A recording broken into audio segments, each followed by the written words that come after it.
Please like, share, and subscribe. Wishing you happiness and good luck every day. In every single market cycle, there are a handful of stocks that just go on these unbelievable, legendary runs. We're talking about gains so big, they can literally change your life. So, what's the secret? What is the actual anatomy of a stock that can pull that off? Well, that's exactly what we're going to break down today. We're going to look back at the market's greatest winners and build a real blueprint for how to spot the giants of tomorrow. Andrew Carnegie, the man knew a thing or two about building wealth. And this quote, in the stock market, this isn't just a clever saying, it's the absolute truth. Just think about it. In any hot new industry, there's always one company that's the real deal, the innovator, the one setting the pace. That's the oyster. Everybody else, they're just scrambling for the shells. Our challenge as investors is to get razor sharp at telling the difference. And here's how we're going to do it. First, we'll talk about the big mental mistake that trips up most investors. Then, we're going to put on our detective hats and study the market legends. We'll learn how to tell a true leader from a laggard, and maybe most importantly, we'll tackle the psychology of winning. And by the end, you'll have a solid blueprint to work with. Let's get into it. All right, let's kick things off with a feeling I bet a lot of you know. That deep frustration of watching a stock absolutely skyrocket right after you decided not to buy it, or even worse, right after you sold it. It's a horrible feeling, but it happens all the time, and it's usually because of a big misunderstanding of how the market actually works. You see the stories, right? The stock that came out of nowhere and went up 1,000%. These aren't fairy tales. They happen in every single bull market. So why does it feel like most of us are just watching the parade go by instead of being in it? Well, the tough answer is that the biggest thing holding us back is usually us. And just look at this list. Does any of this sound familiar? It's like a greatest hits of our worst instincts. We go with our gut feeling, or we buy the number 2 stock in an industry because the leader just feels too expensive. We get scared and sell when the news is terrible, which is often the exact moment of maximum opportunity. It's not our fault, really. Our brains are built to keep us safe, not to make counterintuitive decisions about money. But here's the good news. Every single one of these bad habits can be unlearned. So, how do we start unlearning them? Simple. We stop listening to our own opinions, and we start looking at the cold, hard facts. You see, the biggest winners in stock market history weren't random. They weren't accidents. The source material for today's explainer is built on a massive study of these legends, and it turns out success leaves a trail of clues. We just have to learn how to follow them. So let's look at some of these clues. Take the limited stores. Between 1982 and 1987, this retailer handed its investors a massive 3,500% gain. Think about that. This wasn't a fluke. It was a company that was truly changing the game in its industry. Or check this one out. Qualcomm, pioneer in wireless tech. In just 45 weeks, less than a year, the stock delivered a gain of over 2,000%. The sheer speed of a move like that it's breathtaking. It shows you the explosive power of a true leader whose moment has finally arrived. And one more, just to hammer the point home. Taser International. They created a revolutionary product, completely changed an industry, and the stock soared over 2,200% in only 39 weeks. These aren't just great returns. These are the kind of returns that can change your entire financial picture. Now, it's so easy to look at these and think, yeah, right, that's like winning the lottery. But it's not. These examples come from a deep historical detective story, a study that analyzed thousands of the market's biggest winners all the way back to the 1880s. And the discovery was incredible. It didn't matter if it was a railroad company in 1905 or a software company in 1995. The true superstars all shared the same DNA.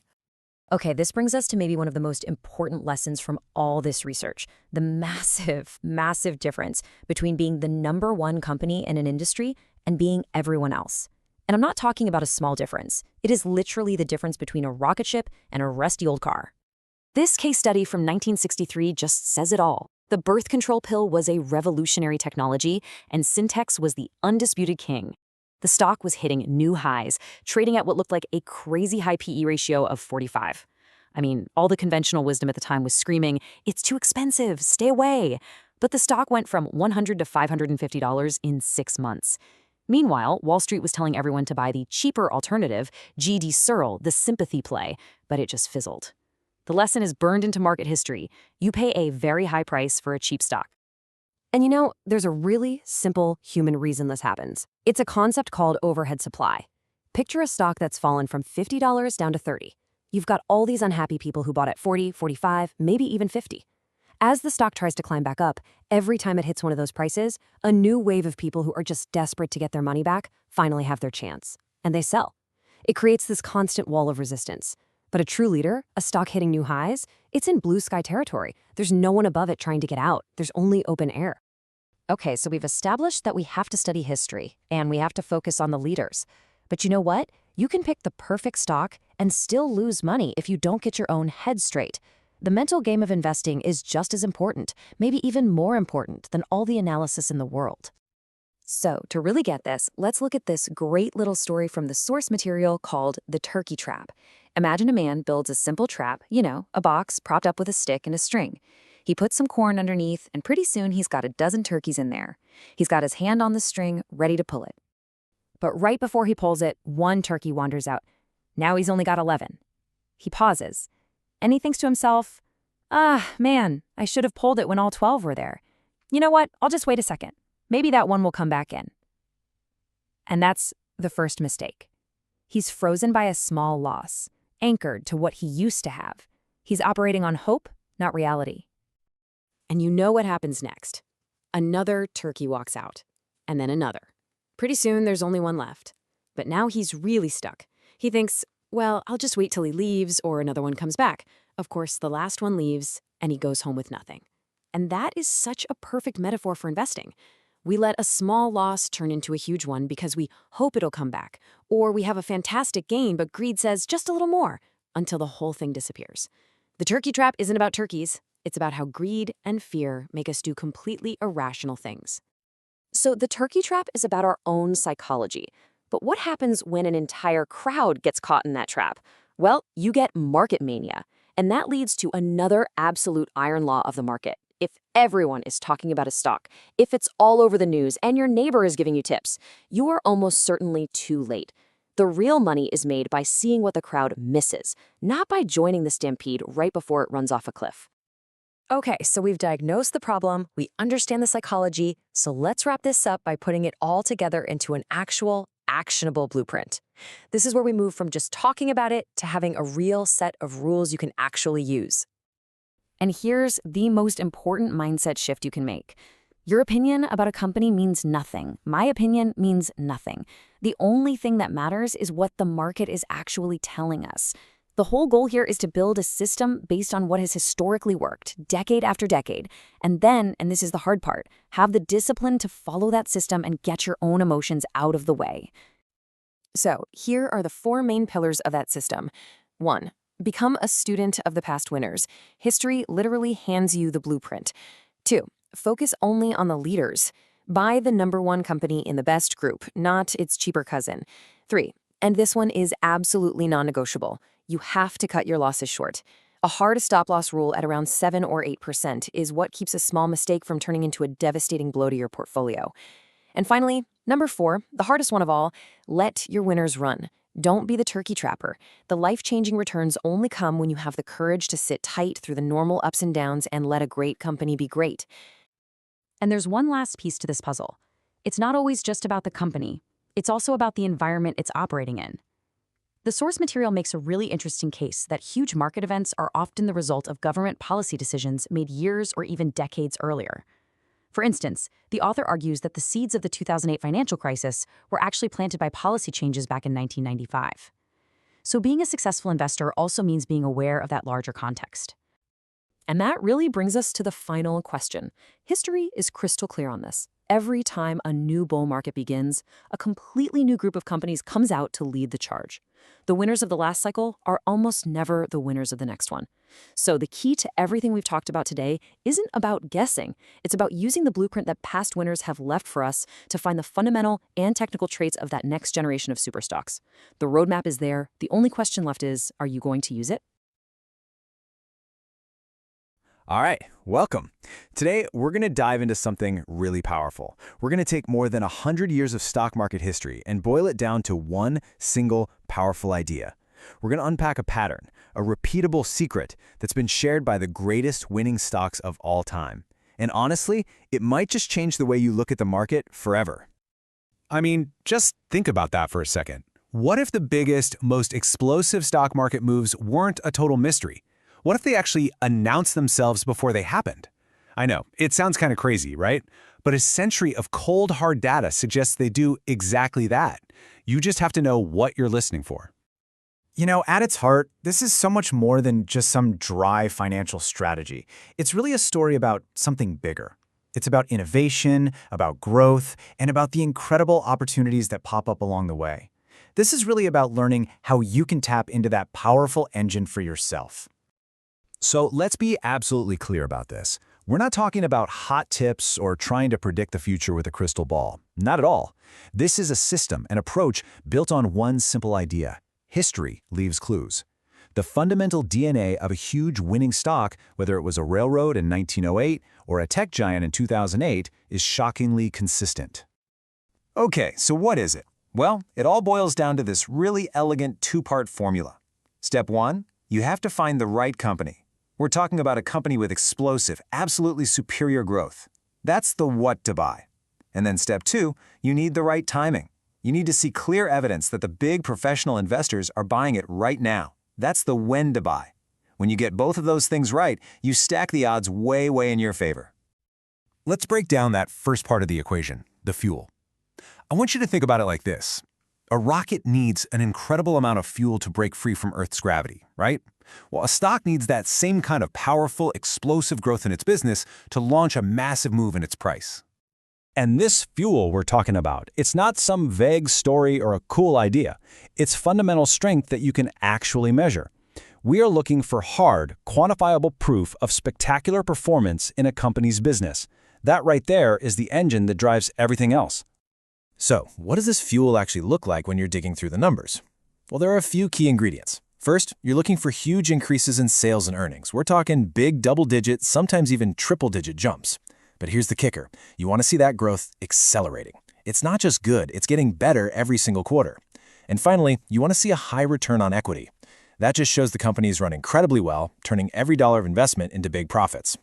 That's the stuff that makes the big money sit up and take notice. But look, a tank full of the best rocket fuel in the world is totally useless without a spark to ignite it. And that spark, my friends, is the second part of our formula, the ignition. It comes from one very specific place: heavy buying from professional investors.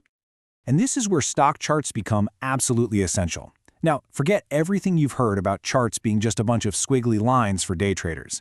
A chart is simply a map of supply and demand, and if you know how to read that map, it can show you the footprints of the big institutions, the pension funds, the mutual funds, what we call the smart money, as they quietly build their positions. And this gets to the absolute heart of it. These huge funds, they can't just go out and buy 1 million shares all at once without sending the price to the moon. It's impossible. So what do? They accumulate.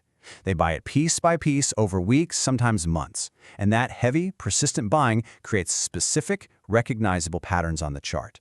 Learning to see those patterns is like learning to see where the smart money is placing its bets, often long before the good news becomes common knowledge. Okay, so this all sounds like a pretty great theory, right? But the real question is, does it actually work in the real world? Well, the most incredible thing about this is that this exact combination, fundamental fuel and technical ignition, has pinpointed the biggest winning stocks in every single market cycle for over 120 years. The companies change, the industries change, but the pattern stays the same. Let's rewind the clock, way back to the turn of the 20th century.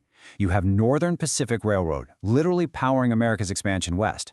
Its earnings were through the roof, the chart showed big money was buying it up, and then, boom, the stock exploded over 1,000%. The pattern was set. Then you get a titan of the industrial age, Bethlehem Steel. This wasn't some secret startup. It was a giant. But that same pattern, explosive earnings growth meaning heavy institutional accumulation, was the clear signal for a run of almost 1,500%. All right, let's jump ahead to the swinging 60s, Xerox. They were completely changing the modern office. What happened? Its earnings soared, the chart was screaming that institutions were loading up, and the stock took off like a rocket, over 1,200%. Same fuel, same ignition. How about the 1980s? The retail revolution. Home Depot was changing the way America built and fixed things. And what do you think we saw? The exact same pattern, monster growth, big-time buying, leading to a nearly 900% tear. It just keeps working. Now we enter the 90s, the tech boom. Cisco Systems was literally building the plumbing for the internet. The sales and earnings growth was just staggering, almost hard to believe. The chart pattern was a textbook example, and the result? A 1,600% gain. And some of these moves were truly life-altering. Take Yahoo, an early leader in the internet age. It followed the exact same script for an unbelievable, mind-boggling gain of over 6,000%.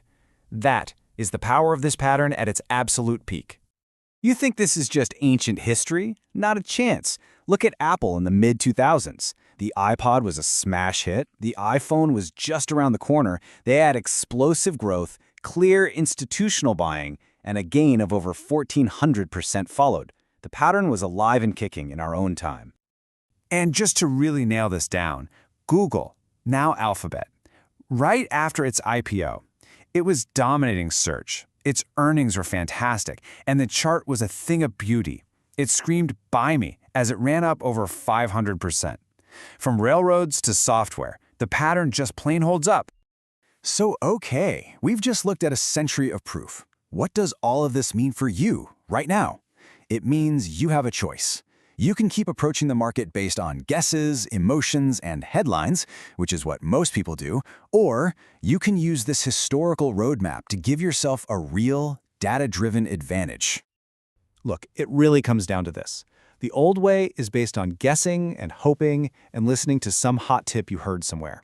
Let's be honest, it's pretty much gambling. The proven method that we've just walked through is based on history and hard evidence. It's about spotting recognizable patterns and having the discipline and skill to act on them. It's about making a fundamental shift from being a market gambler to being a market strategist.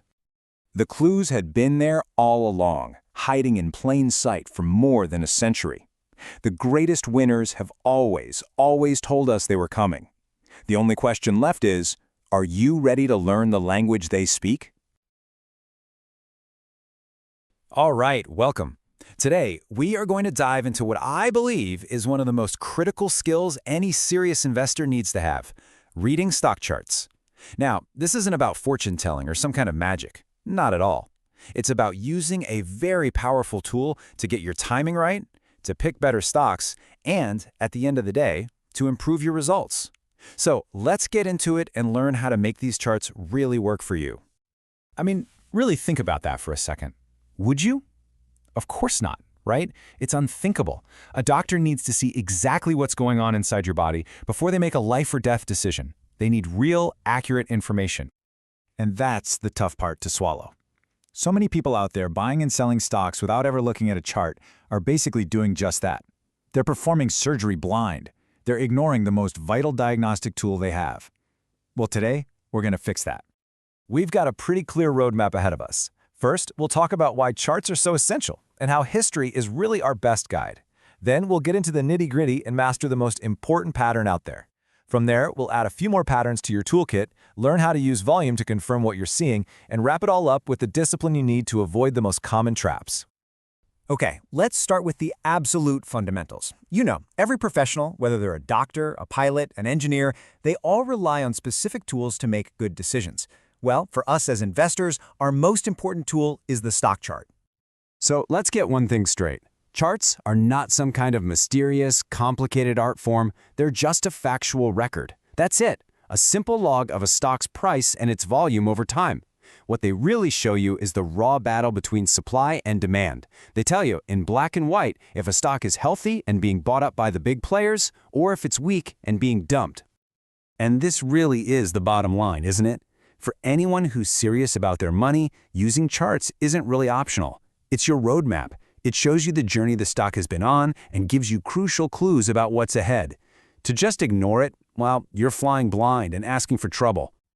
Okay, let's build on that foundation. The entire practice of chart analysis, the whole reason it works, boils down to one really powerful core principle. And this is just so crucial to understand. The price patterns that work for the biggest winning stocks of the past, they are our models for the future. Why?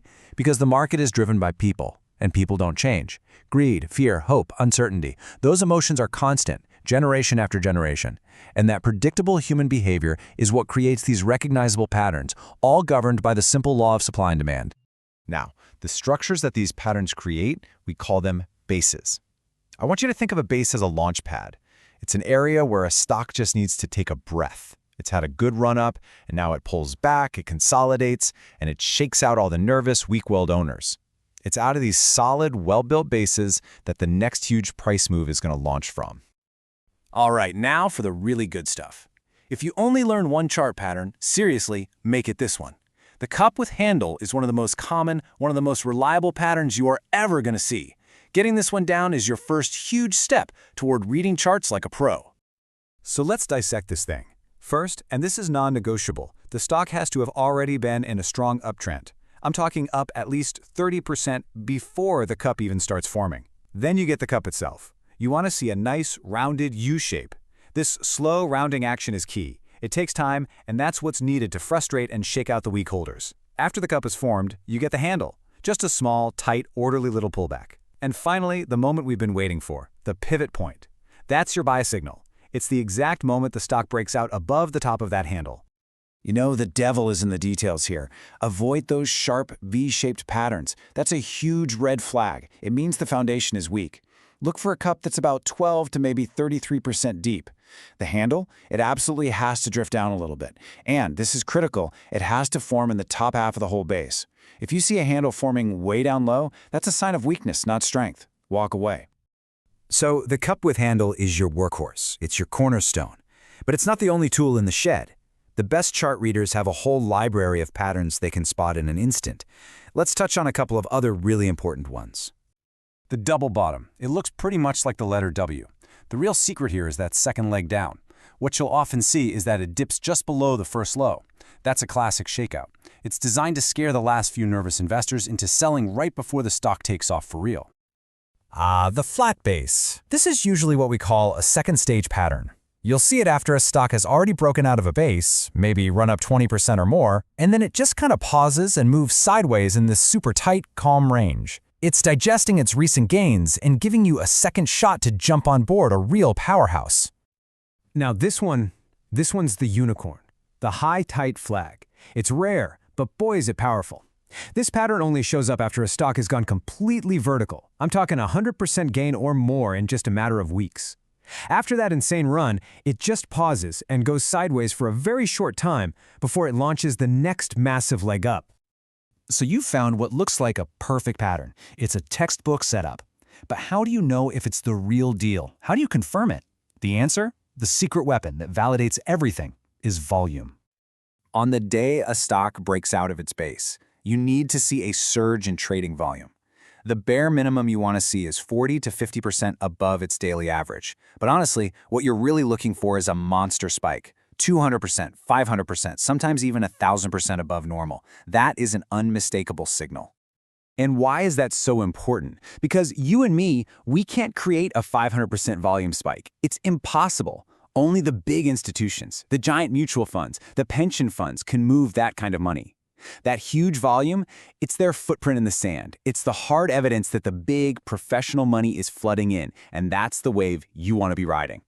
Which brings us right to the pivot point. Now, this isn't some general area, it's a very specific price. It's what we call the line of least resistance, where the stock is finally free and clear, ready to make its move. Your job is to buy right at that point. If you jump the gun and buy early, you're guessing. If you chase it more than, say, 5 or 10% past the pivot, you're late to the party, and you're just asking to get shaken out on the first normal dip. Okay, let's bring it home with discipline. Because reading charts isn't just about finding the next big winner. It's just as much about knowing what not to do, recognizing the flawed patterns, and avoiding the traps that catch almost everybody else. You've got to train your eye to see the difference between strength and weakness. Strength looks like tight, orderly price action, those beautiful U-shaped bottoms. And you'll see volume just dry up near the lows, which tells you the selling is exhausted. On the flip side, weakness looks like wild, sloppy price swings, sharp V-bottoms, and especially handles that creep upwards instead of drifting down. Those are the high-risk patterns you just have to avoid. And listen, if there is one rule to tattoo on your brain, it's this one. The overall market is king. It's everything. In a healthy bull market, a good pattern has a really high probability of working. But in a bear market, forget it. Even the most perfect-looking setup is almost guaranteed to fail. You absolutely under no circumstances buy breakouts when the general market is in a downtrend. Period. End of story. But don't let that get you down. A bear market isn't something to fear, it's something to prepare for. It's the very environment where the next crop of market leaders are quietly being built. They're forming those launch pads we talked about. The skills you're learning right now, how to read a chart, how to spot a solid base, how to practice real discipline, that's what's going to arm you to recognize and to grab those incredible once-in-a-cycle opportunities when they finally show up. The only real question is, will you be ready? Let's talk about those legendary stocks. You know the ones? The ones that seem to create life-changing wealth out of thin air? Have you ever wondered what their secret is? Well, it turns out there's this surprisingly consistent signal they all seem to give off right before they take flight. And today, we're going to dig in and uncover exactly what that is. Just think about it for a second. What on earth did a company like Apple in the mid-2000s have in common with Google right after it went public? I mean, they're in different businesses, they have totally different products, but they shared one explosive, undeniable trait that basically screamed, big gains are coming. And to really get a feel for how powerful this is, you gotta look back in time. Take Cisco Systems in the 1990s. This company became the backbone of the internet, and it posted a mind-blowing 1,467% gain. Now that wasn't just a lucky break, it was driven by the very signal we're exploring right now. And it wasn't a one-off thing with Cisco. Around that same time, you had Dell Computer, which handed its investors an even more incredible return of 1,780%. Look, these aren't just random big numbers. They represent a pattern, a clear blueprint for what makes a stock a superstock. Now, I know what you might be thinking. Sure, that worked in the 90s tech boom, but what about today? Well, just look at Apple. In only 45 months, it blasted from a split-adjusted $12 a share to over $202. The exact same fundamental trait was there. So what is this powerful, timeless signal? All right, so let's pull back the curtain. What is this single most important characteristic that our source material found in basically every single major stock market winner over the last 100 years? And here it is. The big secret isn't some super complex algorithm or some piece of inside information. It's simply massive, explosive growth in current quarterly earnings per share. It's all about the profits. And specifically, it's about how fast those profits are growing for every single share that you can own. And listen, this isn't just a theory. The data here is undeniable. Just look at these numbers from the quarters right before these companies really took off. Dell's earnings per share, or EPS, was up 108%. Cisco, 155%. Google, 123%. And America Online, get this, an absolutely staggering 900% increase. These aren't just small improvements. These are earthquakes. So, just to be crystal clear, what exactly is earnings per share? It's simple, really. It's the company's total profit after they've paid their taxes divided by the number of shares out there. It's the bottom line number that tells you, as a potential shareholder, exactly how much profit your one little share represents. And this really gets to the heart of it all. According to massive studies of market winners, this one metric, the percentage growth in EPS, is the most important factor. Forget the price-to-earnings ratio for a second. Forget the dividend. This is about the raw, unfiltered growth in profits per share. Why? Because huge EPS growth shows a company is the real deal. They're running efficiently, people want what they're selling, and they have the power to set prices. It's the ultimate sign of a company that is just firing on all cylinders. Okay, so knowing what to look for is half the battle. Now let's get practical. How do you actually apply this stuff? There are two critical rules you absolutely have to follow to make sure you're looking at the right numbers and not getting tricked. Rule number 1 is non-negotiable. You always compare a company's earnings for a quarter to the same quarter from the year before. So Q4 of this year gets compared to Q4 of last year. Why? Well, think about it. A retailer is always going to have a huge fourth quarter because of the holidays. Comparing that to their slower third quarter would give you a totally bogus signal of massive growth. The year-over-year comparison filters out all that seasonal noise and shows you what the true underlying growth really is. So, is there some magic number to look for? Well, not exactly magic, but there's definitely a line in the sand. The research is very clear on this. Don't even bother with a stock unless its current quarterly EPS is up at least 18 to 20%. Anything less than that just isn't enough rocket fuel to power a major sustainable move in the stock price. Think of this as your cheat sheet. If you see a company with flat, down, or even tiny 5 to 10% growth, avoid it. Just walk away. There's no reason to own it when much better options are out there. 18 to 20%, that's your absolute minimum ticket to the game. 25 to 30%, okay, now we're talking. That's a solid company. But the truly exceptional ones, the superstars we saw earlier, they're showing growth of 40, 50, 100, even 500% or more. That is superstock territory. All right, now here's where it gets a little tricky. See, companies know that investors are looking at these numbers, and their press releases are written to put the best possible spin on things. You have to learn how to see right through the fluff and focus on what actually matters. This is a classic move. You'll see a headline screaming about record sales, up a healthy 20%, and that sounds great, right? But you've got to dig one layer deeper. If sales are up 20%, but earnings per share only grew 5%, what does that really tell you? It tells you their profit margins are getting squeezed. They're selling more stuff, but they're making less profit on each sale. That is not the sign of a healthy, powerful company. So here are the big diversions to watch for. First, when they focus on total net income instead of per share income. A company can just issue more stock, which waters down your piece of the pie and makes the per share number look a lot weaker. Second, watch out for one-time gains, like selling off a factory. That's not a real, repeatable profit from their business. And finally, be wary of stories. We want to invest in companies delivering real results right now, not just promises about what they might do someday. Okay, if you've mastered looking for big EPS growth, you are already ahead of 90% of other investors. But to find the truly elite stocks, we need to go one level deeper and talk about something called acceleration. Let's look at this example. A company's growing its earnings at 15%, then 20%. That's good, it's solid.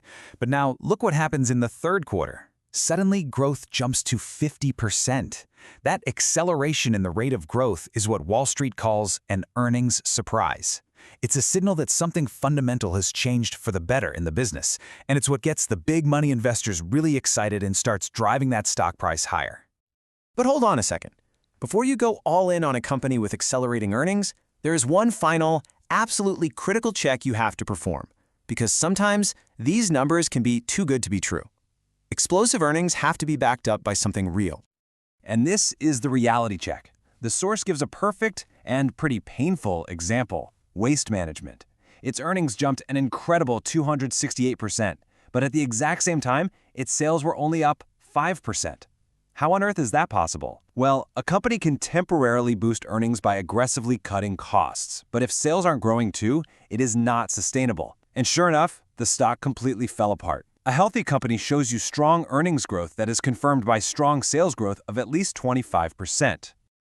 So just like acceleration is a massive buy signal, deceleration, a big slowdown, is a major warning sign. If a company's growth rate plummets from 50% one quarter to just 15% the next, that is a huge red flag. Now, one slow quarter can happen. It could be a fluke.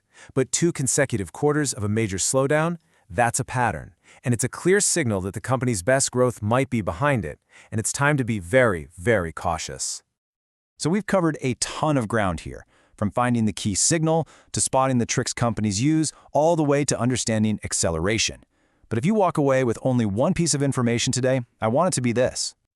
This is the bottom line. This is the one rule to rule them all. Your current quarterly earnings per share must be up a major percentage. And major doesn't mean 10%. It means 25, 30, 50%, or even more as a bare minimum. Don't settle for mediocre results. The data is crystal clear that the biggest winners never do. So the final question is really for you. Take a hard look at your own investments. Are they showing the kind of dynamic, explosive earnings growth we've been talking about? Or are you maybe settling for mediocrity? You now have the blueprint. The only question left is, are you ready to go out and hunt for the truly exceptional? Today, we're going to pull back the curtain on a really powerful method for finding the market's biggest winning stocks. And it all comes down to one crucial and honestly often overlooked factor: a company's annual earnings. All right, let's just jump right in with a pretty provocative question. What if the very first rule you ever learned about investing, the one about finding a good bargain, is actually the thing that's been holding you back from finding the truly great companies? And that leads us right into what I call the bargain hunter's trap. It's this idea that's been drilled into us that the best investments are the ones that look cheap, especially stocks with a low price to earnings, or PE ratio. We're about to see why that's a huge myth. You know, from day one, we're all taught to be value shoppers, to hunt for those undervalued stocks. And the logic, it seems sound, right? Buy something for less than it's worth and you're set. But this obsession with getting a cheap price often makes us overlook the actual quality of the company. And that's exactly why so many people miss out on the market's true superstars.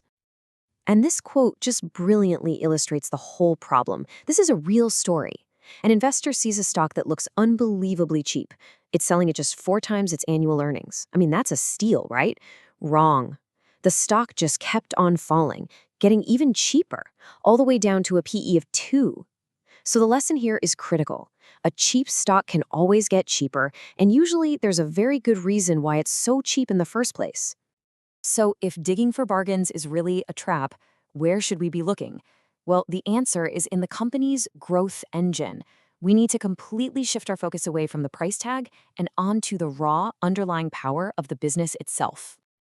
And the ultimate measure of that performance is annual earnings per share, or what we call EPS. This isn't just some analyst's opinion or a fuzzy metric. It's a hard number. It tells you exactly how much profit the company is making for every single share out there. You see, consistent, powerful growth right here is the #1 driver behind almost every superstock in history. Now, we're not talking about just average growth here. We are looking for truly exceptional companies. The target annual EPS growth rate for these future market leaders is usually somewhere in the range of 25%, 50%, or even 100% or more. This is the telltale sign of a company that is absolutely crushing it in its industry. But look, one great year just isn't enough. Any company can get lucky once. To make sure we're not just looking at a flash in the pan, you've got to apply the 3-year test. We need to see significant earnings growth for at least 3 years in a row. Why 3? Because that kind of track record shows you it's not a fluke. It signals a durable business, a real competitive edge. It shows they're a true leader, not some one-hit wonder. Okay, this table just lays it out so perfectly. Take a look at the winning progression on the left. The earnings start off kind of small, but they accelerate beautifully year after year after year. Now, look at the recovering loser on the right. Sure, its earnings jumped up nicely from $3 to $4, but if you look at the bigger picture, it's still way below its old high of $6. This isn't a growth story, it's a slow, uncertain comeback story. We want the clear winner on the left every single time. All right, so beyond that big headline earnings growth, we also need to look for other signs that we're dealing with a truly high-quality, well-run company. You gotta look under the hood of that growth engine, so to speak. And a huge metric here is return on equity, or ROE.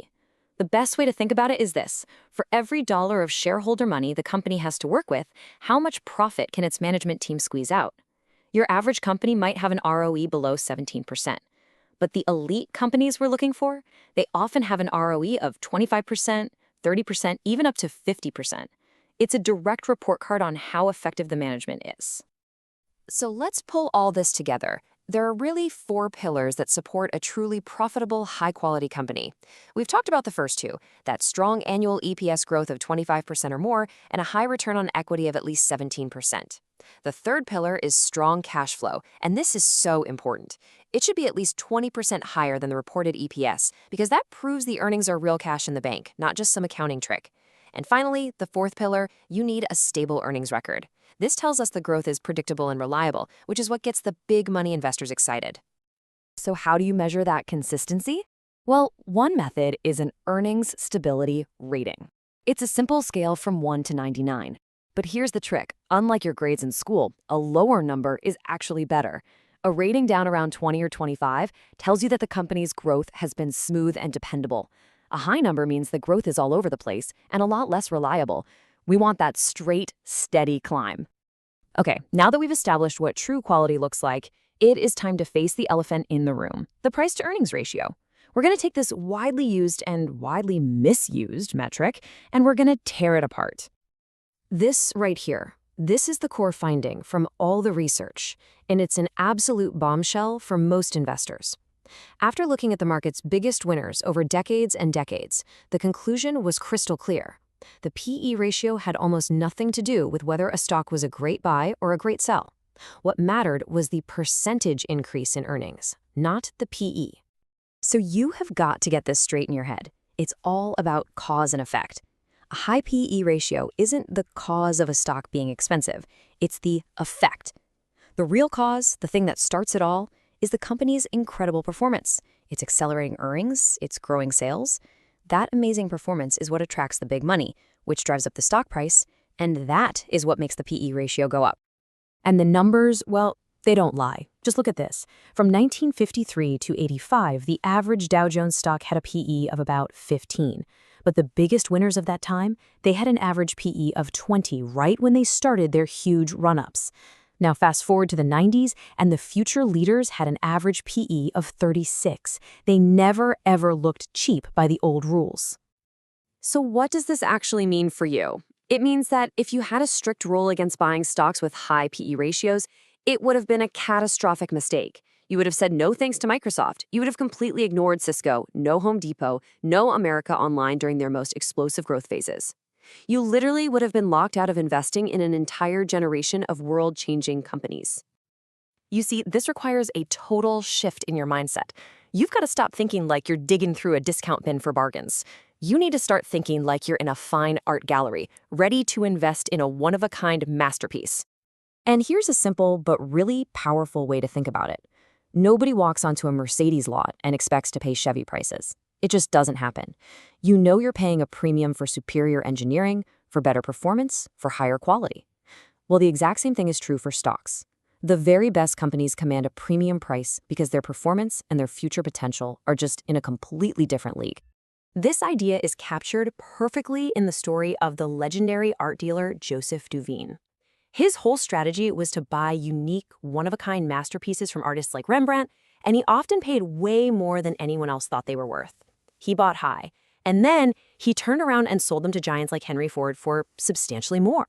His genius was in recognizing that true, unique quality is essentially priceless. And this is exactly how it plays out with stocks. I mean, get a load of these market masterpieces. Xerox was trading at 100 times earnings before it rocketed up over 3,000%. Genentech, a biotech pioneer, had a PE of 200 before it jumped 300% in just 5 months. And AOL, it was trading at over 100 times earnings before its absolutely mind-bending 14,900% climb. What looked insanely expensive at the time turned out to be the bargain of a lifetime. So, let's take all of this theory and boil it down into a practical, actionable checklist. This is your new framework, your new game plan for spotting these potential big winners. Here it is. Step 1, demand at least 3 straight years of strong annual EPS growth with no down years. Step 2, target companies that are growing those earnings by 25% or more. Step 3, verify they have a high return on equity, over 17%. Step 4, and this is important, make sure their recent quarterly earnings are also strong and accelerating. You need both long-term and current strength. And finally, step 5, the biggest mental shift of all. Stop worrying about a so-called high PE ratio. And that brings us to the final and most important question, the one question that should guide your thinking from this day forward. Forget the old rules. Just ask yourself this. Are you hunting for what seems cheap on the surface, or are you investing in the best, most innovative, fastest-growing companies in the world? Because as we've just seen, they are very, very rarely the same thing. All right, today we're going to dig into a really powerful and, frankly, a pretty counterintuitive idea from William J. O'Neill's classic book, How to Make Money in Stocks. We're about to challenge a piece of advice you've probably heard a million times, a piece of advice that might just be holding you back from finding the market's true home run stocks. It all starts with this one simple phrase. Buy low, sell high. I mean, that's the first thing anyone ever tells you about investing, right? It sounds so smart, it feels safe, you feel like you're getting a deal, like you're finding a hidden gem that everyone else has overlooked. It's like finding a brand name watch at a flea market. But what if that feeling of safety is actually the most dangerous trap in the market? Seriously? What if that common sense is just flat out wrong? What if a deep dive into over 100 years of market data proved that the biggest winning stocks almost never, ever start out in the bargain bin? What if the real secret to those incredible, life-changing gains is doing the one thing that feels the most risky and uncomfortable? So here's how we're going to break it all down today. First, we're going to poke some holes in that old buy low thinking. Then, we'll uncover the real engine that drives explosive growth in a stock. After that, we'll tackle a fascinating and kind of weird paradox that trips up almost everybody. And finally, we'll show you exactly how to spot the signs of a potential market leader, a skill O'Neill literally calls a lifetime opportunity. Okay, Section 1. Let's really get into it. Why do we love the idea of buying a beaten-down stock so much? You know, it's just human nature. We are all hardwired to hunt for a bargain, for a discount. But in the stock market, as we are about to see, what looks cheap usually gets a whole lot cheaper, and there's always a reason why. Now, this isn't just some guy's opinion. O'Neill and his team did a massive study. They analyzed over a century of stock market data, looking at the absolute biggest winners. And what they found? Well, it was a total game changer. Buying stocks that were way down from their highs wasn't the path to riches. It was a one-way ticket to tying up your money in dead-end companies. The real winners, they had a completely different look. So if the bargain bin is a trap, then where do we look? Where do we actually find these incredible performers? What did all of these super stocks have in common? Well, O'Neill discovered the answer could be boiled down to a single letter, N, which stands for new. O'Neill called this the N factor. This is the rocket fuel. And we're not talking about something small, like a new color for an old product. We're talking about a truly game-changing new product, a revolutionary new service, brilliant new management taking over, or a massive shift in industry conditions. Think of it as the spark that lights the fire for that company. And get this isn't some minor trend. We're talking about a staggering 95%. O'Neill's historical analysis found that 95% of the market's biggest home runs, from way back in 1880 all the way to 2008, were powered by a significant N factor. I mean, that tells you everything. For a stock to go on one of those legendary runs, it almost always needs something fundamentally new and exciting driving its story. It's not just a pattern, it's practically a law of the market. And you can literally see this play out over and over again throughout history. The real fortunes weren't made by buying up the old horse and buggy companies after the car was invented. No way! The money was made by investing in the companies that were actually building the future. The railroads, the automobile, radio, television, personal computers, and, of course, the internet. Each of these new waves created a brand new generation of market leaders and incredible wealth. Let's look at some real-world examples. Northern Pacific? They built a new railroad across the continent, and the stock just exploded. General Motors brought the new automobile to everyday people. RCA pioneered the radio. Syntex introduced a revolutionary new product with the oral contraceptive. And McDonald's completely changed the restaurant business with a new model. Each one was a revolution in its own right, and you can see it right there in the stock performance. And then you have a company like Cisco. Back in the 90s, when the internet was just getting started, they created the new routers and switches. Basically the essential plumbing that made the whole thing work. The result? An almost unbelievable 75,000% gain in a decade. It's hard to even wrap your head around a number like that. But that's the kind of power we're talking about when you're the one providing the picks and shovels during a gold rush. And the pattern just keeps going. Price Company, which became Costco, created the new warehouse store concept. Microsoft's new Windows software put a computer on every desk. Dell invented a new direct-to-consumer model for selling them. AOL and Google created new front doors to the internet. You see? It's the same story, just with different players and different technologies. And of course, there's Apple. Most people forget they were a struggling computer company until they came out with a revolutionary new product called the iPod. That single innovation, that one new thing, sent the stock on an incredible 1,500% plus run. It wasn't because Apple stock was cheap. It wasn't. It was because they were fundamentally changing music forever. The lesson is crystal clear. New is the fuel for massive returns. So we've established that new is the engine. It's the real reason a company earns the right to be a market leader. But this brings us to what is easily the toughest, but also the most important idea in this whole discussion. What O'Neill calls the market's great paradox. This is the big mental hurdle that separates the amateurs from the pros. Okay, let's do a little gut check. Take a look at these three charts on your screen. Stock A is breaking out to a brand new high. Stock B has been absolutely hammered. It's way down. And Stock C is basically scraping the bottom. Now, be honest with yourself. Which one does your instinct, that buy low voice in your head, tell you is the smart buy? Is it A, B, or C? And this right here is the classic investor dilemma. Our gut screams, buy B or C. They're on sale. They're so cheap. We start thinking, how much lower could it possibly go? But the cold, hard data, a century of evidence, points directly at stock A. One is based on hope. The other is based on proven strength, momentum, and demand from the big players. And that brings us to the great paradox itself. I want you to really let this sink in for a second. What seems too high in price and risky to the majority usually goes higher eventually, and what seems low and cheap usually goes lower. It is the complete 180-degree opposite of how we're all taught to think about value. So what was the right answer to our little quiz? Well, as this table reveals, stock A, which was Syntex, was the hands-down winner. That scary new high was actually the starting gun for a massive move up. And those safe bargains, stocks B and C, well, they were cheap for a reason, and they just kept getting cheaper. That's the paradox playing out in the real world. Okay, so does this just mean you should run out and buy any random stock that hits a new high? No, absolutely not. That's a fantastic way to lose your shirt.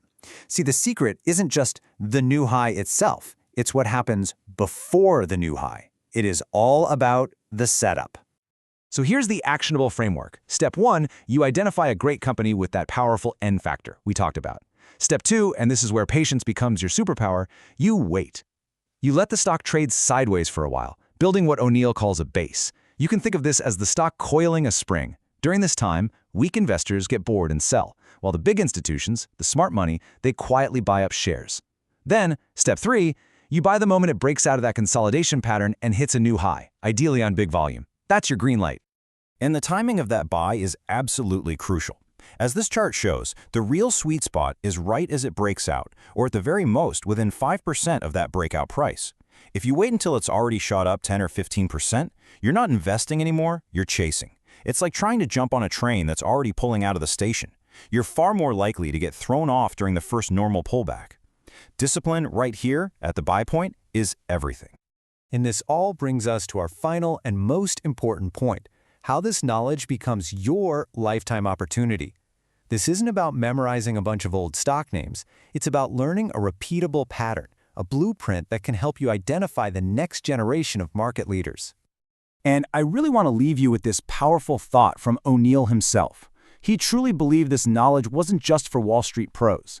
He wrote, "If you study, save, prepare, and educate yourself, you too will be able to recognize many of the future big winners."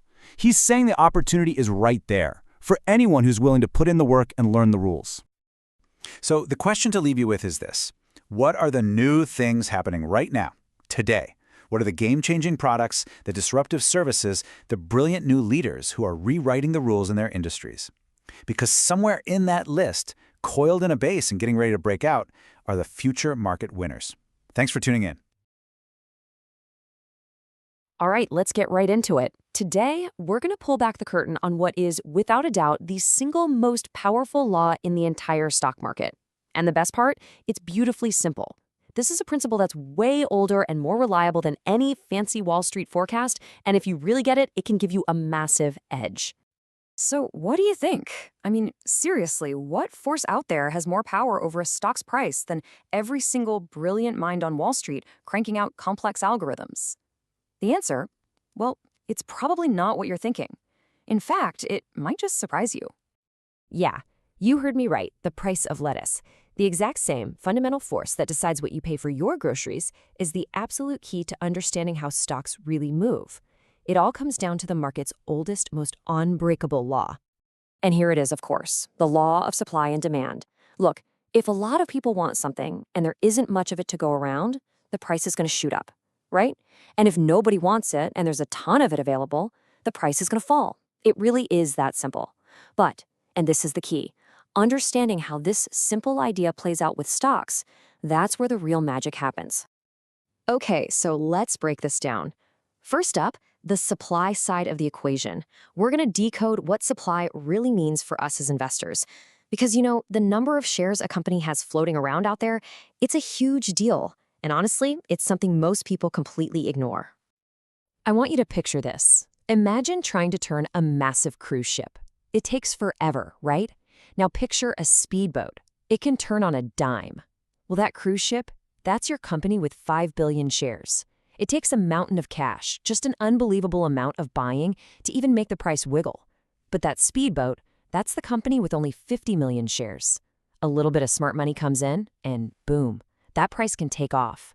And that's why these smaller supply companies are often where you find the really exciting, innovative, fast-growing businesses. But wait, it gets even more interesting. The real pros, they take it one step deeper. They don't just look at the total shares. They look at what's called the floating supply. Forget the total number for a second. The float is what actually matters. It's the number of shares that you and I can realistically buy and sell on any given day. It pulls out all those huge chunks of stock held by the CEO, by the management, the people who aren't selling anytime soon. This number tells you the real story of how scarce that stock actually is. And this brings me to a really crucial point. You have got to look for management that has skin in the game. When the people running the show own a ton of the stock themselves, guess what? They want what you want. Their success is your success. They're not just some caretaker managers punching a clock and trying not to rock the boat. No way. They are hungry entrepreneurs. They're trying to build something huge. Think about the fire in the belly of a young Bill Gates at Microsoft, or the guys starting Cisco. That's the DNA you're searching for. All right, so we know a tight, limited supply is a good thing. But what about the flip side? Well, that's where things can get dangerous. Because creating too much supply, that can be an absolute killer for a stock. So how does this happen? Well, one of the most common ways is the stock split. Let's say you own one share of a stock, and it's trading at $100. The company announces a 2-for-1 split. The next day you wake up, and you've got 2 shares, each worth $50. Simple, right? Your total investment is still $100, no big deal. But, and this is a big but, it's the implications we need to worry about. The real danger is when these splits get excessive. A 3-for-1, a 5-for-1, they're basically opening the floodgates and just dumping a ton of new shares on the market. It's like taking that speedboat we talked about and bolting on tons of extra weight until it moves like a barge. All that agility is just gone. And let me tell you, the shrewd investors, the smart money, they see this coming a mile away. They use all that hype and excitement around the split announcement to get out. It's a classic move, and history is littered with examples. A great stock will often hit its absolute peak right around its second or third split. Just look at what happened with Qualcomm back in '99. They did a 4-for-1 split, and that was it. The top was in. Okay, now for another big red flag. And this is a rule to live by, not just in investing, but in life. Never, ever borrow more than you can pay back. Now, you might be thinking, what does debt have to do with the number of shares? Well, it might not directly increase the share count right away, but massive debt is like a ticking time bomb. It creates this huge weight on a company, and it brings us back to that timeless rule. It's true for you, it's true for me, and it is absolutely true for the companies you're putting your hard-earned money into. This is exactly why you want to find companies with clean balance sheets. A company with low debt, it's just safer. That's the bottom line. Think about it. If the economy takes a downturn or interest rates suddenly spike, these companies aren't panicking. They're not going to get clobbered like their high-debt competitors. Actually, one of the best signs you can see is a company that is actively paying down its debt. I mean, think about it. Every dollar that doesn't go to an interest payment is a dollar that can drop straight to the bottom line. And that's what juices the earnings per share we're all looking for. Okay, we have totally nailed the supply side of things. So now let's flip the coin over and talk about the really exciting part, demand. How can we, as individual investors, actually spot the footprints of the big dogs? How do we know when the smart institutional money is piling into a stock? This quote right here from the legendary Charles Tandy, it just says everything you need to know. Can you imagine that level of conviction?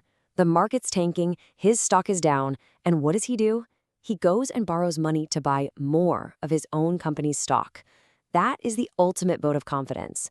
When a company's own leadership is using its cash to buy back its own shares, they're shrinking the supply and screaming to the world that they believe the stock is cheap. You have to pay attention to that. And look, this isn't some academic theory. This stuff works in the real world. Check out these results. Tandy, Metromedia, Teledyne. These are all poster children for the power of stock buybacks. I mean, that Teledyne example is it's mind-blowing. They took their share count from 88 million all the way down to 15 million. Can you imagine? And what happened to the stock price? It was just a rocket ship. We're talking about spectacular, absolutely life-changing returns. That, right there, is the law of supply and demand working its magic. Okay, so that's great. But how do we spot this demand as it's happening, in real time? Well, the single best tool you have, the one every single investor can look at, is daily trading volume. That's it. You can think of volume as the footprints of the big money. It tells you, without a shadow of a doubt, where the major institutions are placing their bets. So this is what you're looking for, right here. This is the signal. You're watching a stocks chart, and what you want to see is a day where the price moves up and at the same time the volume bar just explodes. I'm talking a huge spike, 50%, 100%, or even more above what it normally trades. Let's be clear, this isn't your cousin buying a few shares. No, a volume surge like that is the unmistakable signature of big institutions moving in with massive buy orders. That's the fuel that can kickstart a huge rally. Okay, we've gone through a lot here. We've talked supply, we've talked demand. So now let's put it all together. Let's boil this down into a simple, actionable checklist that you can start using right away. All right, here it is, your personal supply and demand checklist. Just ask yourself these 5 simple questions. Number 1, is the supply of shares reasonable or is it gigantic? Number 2, does the management team own a big chunk of the company themselves? Do they have skin in the game? 3, is the company's balance sheet clean? Do they have low debt? 4, is the company buying back its own stock? Are they reducing supply on their own?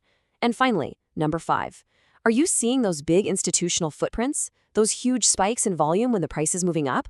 Look, if you can find a stock where you can answer yes to these questions, you are stacking the odds massively in your favor. So that really brings us to the final, most important question, doesn't it? The market is it's a constant fire hose of noise, right? You've got opinions, you've got predictions, you've got hot tips. It never ends.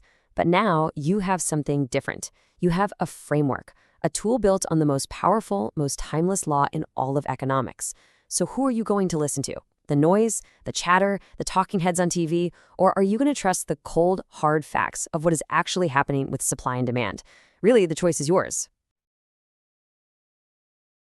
You know, this is the central question every single investor has to face. Is the stock you're buying a true market leader, one with explosive potential, or is it a laggard, pretty much destined to go nowhere? Knowing the difference is absolutely critical, and today we are going to break down exactly how you can tell. Come on, be honest. Have you ever done this? You see a company you know, maybe a brand you use every day. It feels comfortable, right? Familiar. So you buy it, and you're expecting some solid returns. But instead, it just sits there. Or even worse, it starts to drift down. All while these other stocks you've never even heard of are just screaming higher. If that sounds familiar, trust me, you are not alone. And you know what? There's actually a name for this. It's called the investor's comfort trap. It's this powerful behavioral pitfall where we end up substituting feelings of familiarity for, rigorous analysis. We buy what feels good, not necessarily what the data is screaming at us is best. And as we're about to see, this trap can be incredibly, incredibly costly. And this, right here, lays the problem bare. Our gut, our intuition, tells us to buy that comfortable, recognizable brand, or to try and snag a bargain on a stock that's been beaten down. It feels smart. Buy low, sell high, right? But the history of every single bull market tells a completely different story. The real winners, the stocks that deliver life-changing returns, are the dynamic leaders that are already showing proven strength in outperformance. Okay, so this brings us to our first big idea, the sympathy play. This is a classic mistake. It's where you miss out on the hot industry leader, so you buy its number 2 or number 3 competitor, just kind of hoping the magic rubs off. It is the perfect recipe for picking a laggard. To really get this, I want you to hop in a time machine with me. Let's go back. The year is 1963, and there's this revolutionary new technology taking the world by storm, the birth control pill. Now, this created an unbelievable investment opportunity, and there were 2 companies right at the center of it all. The undisputed leader was a company called Syntex. It was the innovator, the number 1 player. Now, by all the conventional wisdom at the time, this thing looked terrifyingly expensive. I mean, it had just hit a new high of $100, and its price-to-earnings ratio was a sky-high 45. Most investors, most brokers, they wouldn't touch it with a 10-foot pole. But the ones who bought the leader, they were rewarded with a staggering 400% gain. So what did Wall Street recommend instead? You guessed it, the Laggard, a company called GD Searle. It had a similar product, sure, but it was the number 2 player. And crucially, its stock looked a whole lot cheaper because it hadn't gone up as much. It was the textbook sympathy play, the comfortable choice. And its stock? It went absolutely nowhere. Didn't produce anything close to the returns of Syntex. And man, this just perfectly illustrates that old saying from the steel tycoon Andrew Carnegie: the first man gets the oyster, the second the shell. In the stock market, just like in business, the real rewards almost always go to the true innovator, the industry leader.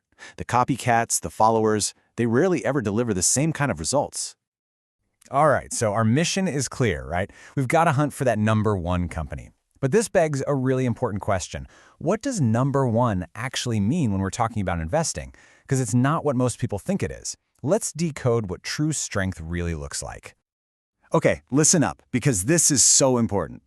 A true leader isn't necessarily the biggest company or the one with the most famous brand name. Forget those vanity metrics. A number 1 company is defined by its superior financial performance. We are looking for the best earnings and sales growth, the highest return on equity, the widest profit margins, and, critically, the most dynamic stock price action.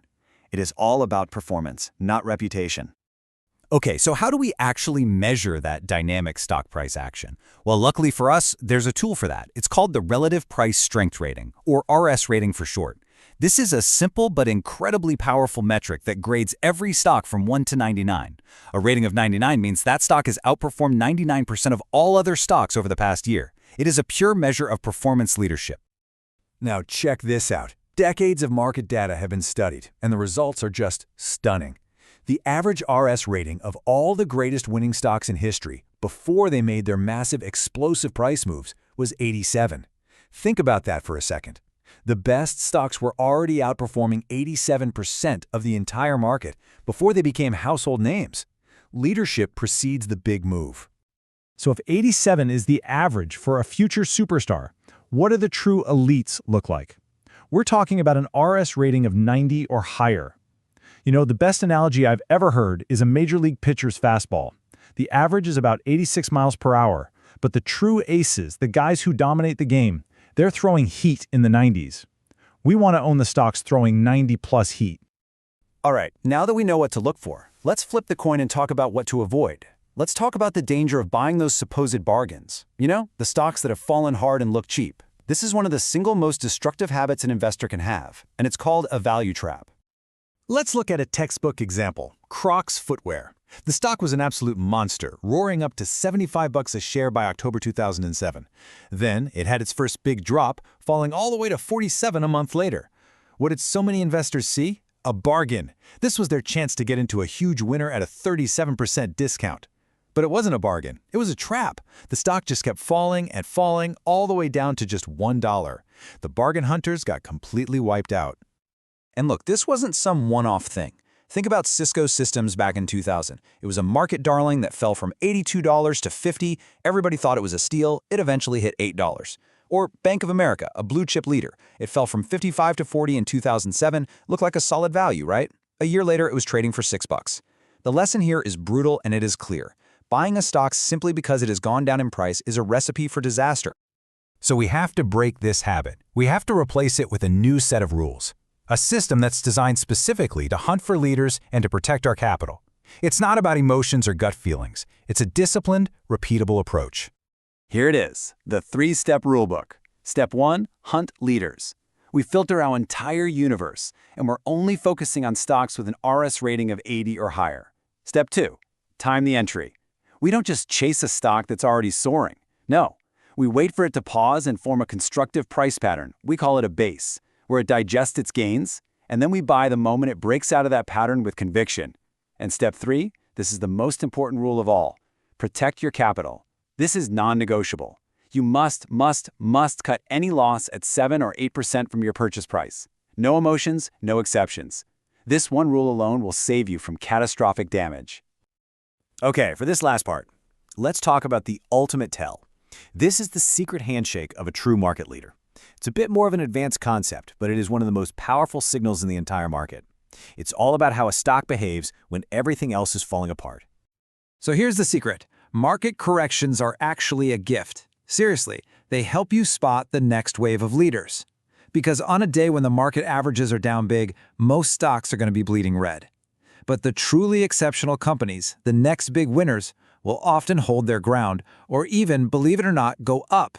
This is what we call abnormal strength, and it's a huge tell. There's this great story about it. Back in 1967, the Dow Jones was down over 12 points, which was a huge drop back then. An investor was walking through a broker's office and saw on the ticker tape that a supercomputer company called Control Data was not down, but it was up 3.5 points on heavy volume. He bought it immediately, right there on the spot, recognizing that abnormal strength for what it was. That stock later ran from $62 all the way up to $150. That is the power of the signal. So the big takeaway here is this. During a market correction, pay very close attention. When that decline is finally over and a new uptrend begins, watch to see which stocks are the very first to break out to new price highs. They are almost always your new, authentic leaders. The absolute best buying opportunities happen in those first 3 to 4 weeks. You cannot afford to miss that window. So let's bring this all together. It's time to make a fundamental shift in your philosophy. Stop dabbling in the market. Stop buying stocks just because you know the name or because they feel comfortable. And please, stop trying to catch falling knives. It's time to become a professional. It is time to start hunting for leaders. And that leads me to my final question for you. I want you to open up your brokerage account right now, today, and take a hard, honest look at what you own. Ask yourself, which of these are true leaders with high relative strength and superior fundamentals? And which ones are the laggards that you're only holding on to out of comfort? The answer to that question might just change your entire investment future. All right, let's get right into it. Have you ever wondered what really moves a stock? I mean, you can find an amazing company, great products, profits are soaring, but the stock price just goes absolutely nowhere. It's frustrating. Well, today we're going to pull back the curtain on the biggest force in the market. We're not just talking about good companies, we're talking about pure, massive demand. We're going to learn how to follow the smart money. You know, it's got to be one of the most maddening things for an investor. You do all the homework, you find what you think is a real gem, you put your money in, and then crickets. You watch it get totally ignored, sometimes for years. It just doesn't seem to make sense, right? The company's firing on all cylinders, but the stock is a complete dud. So, what are we missing? What's the secret ingredient here? And here it is, the simple but incredibly powerful answer. You can almost think of it like physics. To move something huge, like a stock's entire market value, you need an equally huge force. You and me and all the other individual investors buying a few shares, it's just not enough juice to create that sustained push that really moves the needle.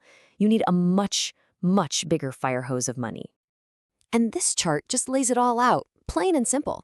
Look at this. Individual investors, that's us, we make up about 30% of the market activity. But that big, highlighted slice, a whopping 70%, that belongs to institutional investors. These guys are the whales in the ocean. Their buying and selling is what creates the currents that either lift a stock up or drag it down. This is that big demand we were talking about. So it stands to reason, right? If we want to find stocks that are actually going to go somewhere, we have to understand this massive force. And that brings us to our first section here, decoding institutional sponsorship. We need to get really clear on what this is, who these people are, and why their involvement, or just as importantly, their lack of involvement, is such a game changer. So let's just define our terms so we're all on the same page. Institutional sponsorship, it's just a fancy way of saying the shares of a company are owned by these huge professional outfits. We're not talking about some analyst on TV saying buy or a hot tip in a newsletter. We're talking about real, cold, hard cash being put on the line, creating massive ownership stakes by the biggest players in the world. And who exactly are we talking about? Well, it's a whole cast of characters, and they're all managing just staggering amounts of money. You've got your mutual funds pooling cash from millions of regular people. You've got giant pension funds managing the retirement savings for entire states. Then there are the aggressive hedge funds, the big insurance companies, bank trust departments, even massive university endowments like Harvard and Yale. All told, we're talking trillions and trillions of dollars. So let this sink in for a second. If you find a stock and it has absolutely zero institutional sponsorship, what is that really telling you? It means that thousands of professional firms with armies of some of the smartest analysts on the planet have all taken a look at this company, and they've all said, nah, I'll pass. Now, they could be wrong, sure, but even if they are, that stock is missing the jet fuel it needs to take off. It's a huge, huge red flag. Okay, so we get it. Sponsorship is important. That's step one. But how do we actually use that information? How do we look at a stock's ownership and know if it's a good sign or a bad one? That's what this next section is all about. We're going to put together a simple, really practical checklist to figure out what the smart money is really doing. We're going to boil it all down to just 3 key questions. It's that simple. First, quantity. Are more of these big institutions getting on board over time? Second, quality. Are the owners the best of the best, the top performers, or is it a bunch of second-rate funds? And third, recency. Is this buying happening right now, or is it old news from last year? Let's break down each one. First up, quantity. Now, the key here isn't just the raw number of owners. What you're really looking for is the trend. Are you seeing a nice, steady climb in the number of institutions owning the stock quarter after quarter? That rising trend, that's a growing wave of professional belief. It tells you that more and more smart money is discovering this company and voting with their wallets. That's the kind of momentum you want to be a part of. Next up is quality. And honestly, this might be the most important part. Not all institutions are created equal, not by a long shot. I'd much rather see 1 or 2 top-tier A-plus funds owning a stock than 100 mediocre ones. I mean, look at some of these strategies from well-known, high-performing funds. Knowing that a manager with a fantastic track record from a place like Fidelity has just bought in, that's a massive vote of confidence. You're not just following the herd anymore. You're following the leaders of the herd. And that brings us to our third point, recency. You know, a fund might have owned a stock for years, and that's fine, but it's old news. It doesn't tell you what they think today. What's way more powerful is seeing a top fund start a brand new, big position in just the last few months. That signals fresh research, fresh conviction. It tells you they believe in the company's prospects right now, and they might even be planning to buy more. It's an active, live signal. Okay, so we're looking for increasing sponsorship from high-quality recent buyers. Seems pretty straightforward, right? The more the better. Well, not so fast. This brings us to a really critical idea, a bit of a plot twist, if you will, the danger of a stock becoming over-owned, because sometimes too much of a good thing can be very, very bad. So what do we mean by over-owned? It's what happens when a company's story is so well-known, so popular, that pretty much every institution out there already owns it up to their eyeballs. The problem here is twofold. First, who's left to buy and push the price higher? But more importantly, it's like a crowded movie theater with only one exit. If something bad happens about earnings report, anything, and everyone tries to sell at once, the stampede for the door can be absolutely catastrophic. And history is filled with examples. This chart, it's a pretty stark reminder of what can happen. Before AIG basically imploded in 2008, it had more than 3,600 institutional owners. Back at the top of the dot-com bubble, both Cisco and AOL were owned by over 1,000 big funds. These were the darlings, the stocks everyone had to own, right up until the moment they didn't. When the story changed, all that ownership turned into a tidal wave of selling. Let's look at a perfect case study, Citigroup. For years, it was seen as this untouchable blue-chip stock, a core holding in almost every major fund. Back in 2006, it was trading for about $57 a share. It was so widely held, so loved by Wall Street, that it seemed like the safest bet you could possibly make. And then the financial crisis hit. The stock went from $57 all the way down to $1. $1. How does that happen? Because all of those institutional owners who were supposed to be the bedrock of support, they all ran for that tiny exit at the exact same time. The selling pressure was just unimaginable, and it completely vaporized the stock. And hey, this isn't some new thing. Let's rewind the clock all the way to the 1970s with Xerox. It was the institutional darling of its day, a true sacred cow. In mid-1974, it's at $115 a share. But some data started showing the company was in trouble. But what did the institutions do? They kept buying it on the way down. They were so convinced it was invincible. But that over-ownership meant that once the real panic started, there was a trapdoor underneath the stock and it just collapsed. So we've seen the good side, the incredible power of sponsorship. And we've seen the dark side, the danger of a crowded trade. How do we pull all of this together into a strategy that actually works? That's what we'll do in our final section here, your key takeaways. Let's boil this down to a simple set of rules you can actually use. All right, let's nail this down. Here are the rules. First, make sure the stock has at least a few institutional sponsors. You don't want an orphan stock. Second, and this is key, focus on quality. Make sure they're the top-rated funds. Third, look for that positive trend, more owners coming in over recent quarters. Fourth, and this is your risk management, stay away from stocks that are obviously overowned. And finally, a little humility. Always remember that even the greatest companies can become bad investments if everyone owns them. No sacred cows.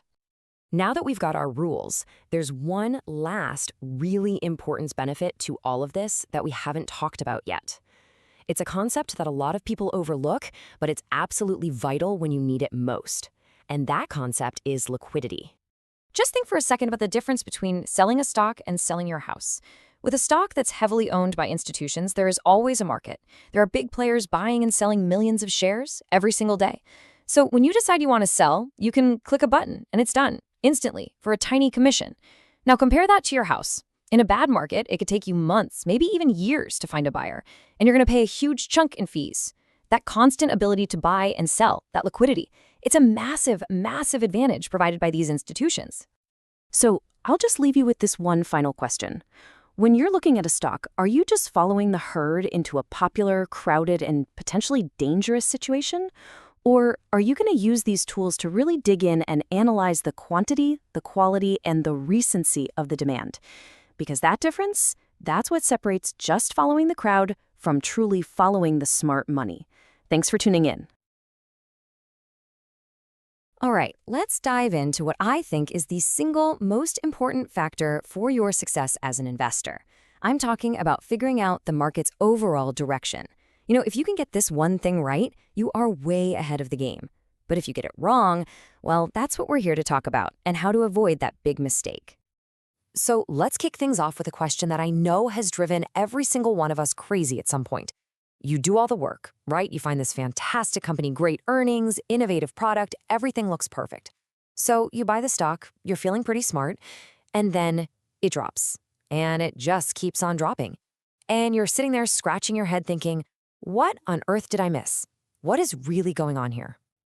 And here it is. This is the hard truth. The general market is like this incredibly powerful tide. And when that tide goes out, it takes almost every single ship with it. Doesn't matter how well built that ship is. Just think about that number for a second. 3 out of 4 stocks just follow the market's overall trend.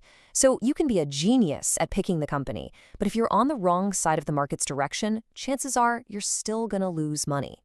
And this is exactly why protecting yourself from that outgoing tide is so critical. I mean, the math of trying to recover from a big loss is just brutal. If your portfolio drops by a third, you need a 50% gain just to get back to even. And if you suffer a 50% loss, my goodness, you have to double your money, a 100% gain just to break even. So avoiding those big hits, that's really the name of the game. Now, I'm sure you've heard this a million times. You can't time the market, just buy and hold forever. Well, the source material for this explainer calls that a giant myth, one that's often pushed by people who benefit from you staying fully invested all the time. But you, as an individual investor, you don't have to just sit there and ride out every storm. Today, we're going to talk about how to build a much better shelter. So let's be super clear about this. This is not about fortune telling. We're not trying to pull out a crystal ball and guess what the market's going to do next week or next month. The secret is way more practical and honestly a lot more powerful. It's all about learning to read what the market is actually doing, right here, right now. I just love this story because it perfectly captures the mindset we need to have. I mean, you can read all the expert opinions, you can watch all the news reports, get lost in all the forecasts, but if you really want to understand the market, you have to observe the market itself. It's time we stop listening to all the noise about the fish and just start watching the fish. So what's our fishbowl? Well, it's these major market indexes you see right here. The S&P 500, the NASDAQ, the Dow, these are the big averages that tell the story of the market as a whole. They're reflecting the combined actions of millions of investors, from the smallest traders to the absolute biggest institutions. Watching their daily price and volume, that's how we find the clues. This is our observation deck. Okay, so let's get into our first practical skill. And believe me, this one's a biggie. We're going to talk about how to identify the warning signs that a bull market is getting tired, that it might be heading for a fall. This is all about learning to spot those storm clouds way before the downpour actually begins. This brings us to our number one clue, something called a distribution day. Now, it sounds a little technical, but distribution is just a fancy word for heavy institutional selling. Think of a distribution day as a sign that the big players, the ones who really move the market, are quietly sneaking out the back door, unloading huge blocks of shares while everything on the surface still looks pretty good. And spotting one is actually pretty straightforward. It's just a simple two-part check. First, did a major index like the S&P 500 or the NASDAQ close down for the day? And it needs to be a little meaningful, so we use a rule of thumb of more than 0.2%. Second, was the trading volume for that day higher than the volume from the day before? If you can say yes to both of those questions, you've just spotted a distribution day. Simple as that. Now, one single distribution day, that's just a little yellow flag. It doesn't mean a whole lot on its own. It's just a note of caution. But when they start to cluster together, that's when we need to pay really close attention. So what's the magic number?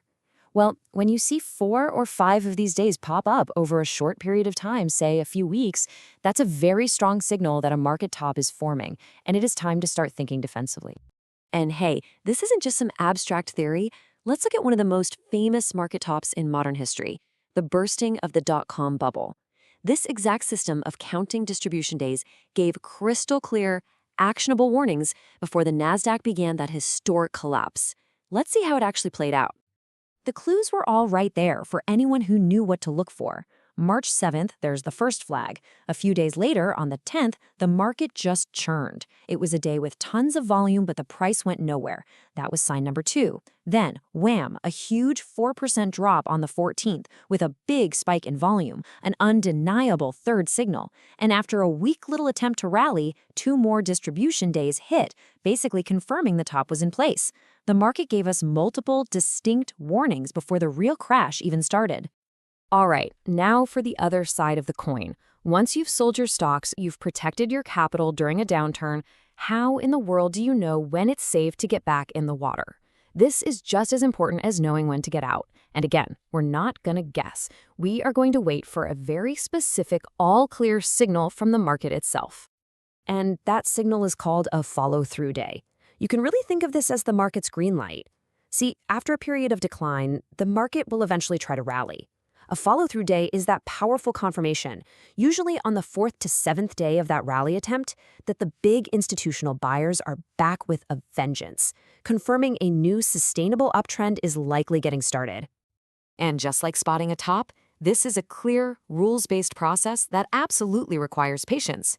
First, you need a rally to even begin. We call that day 1. Then you just wait. The first few days could easily be a fake out, just a little head fake bounce. But starting on day 4, you're watching. You're looking for that explosive confirmation, a big price gain on a major index with trading volume that's higher than the day before. That is your signal. Now, just let that sink in for a moment. According to this research, this isn't just a helpful hint. It's a historical constant. Every single new bull market has been confirmed by a follow-through day. By just waiting for this one signal, you can avoid jumping back into a failing market way too early. It keeps your cash safe and ready for when the real uptrend truly kicks off. So, let's put this all together. We've talked about spotting the top with distribution days. We've talked about confirming the bottom with a follow-through day. You know, this isn't just about learning a couple of new tricks. This is about a fundamental shift in how you approach the market, moving from being passive and hopeful to being active and observational. I mean, this contrast really says it all. The old way is like being a passenger on a boat, just getting tossed around by headlines and expert opinions, hoping you end up somewhere good. The new way, it's about becoming the captain of your own ship. You trust your own eyes, what you see on the charts, price, and volume. You have a plan to protect your money, and you wait patiently for a clear signal to move forward.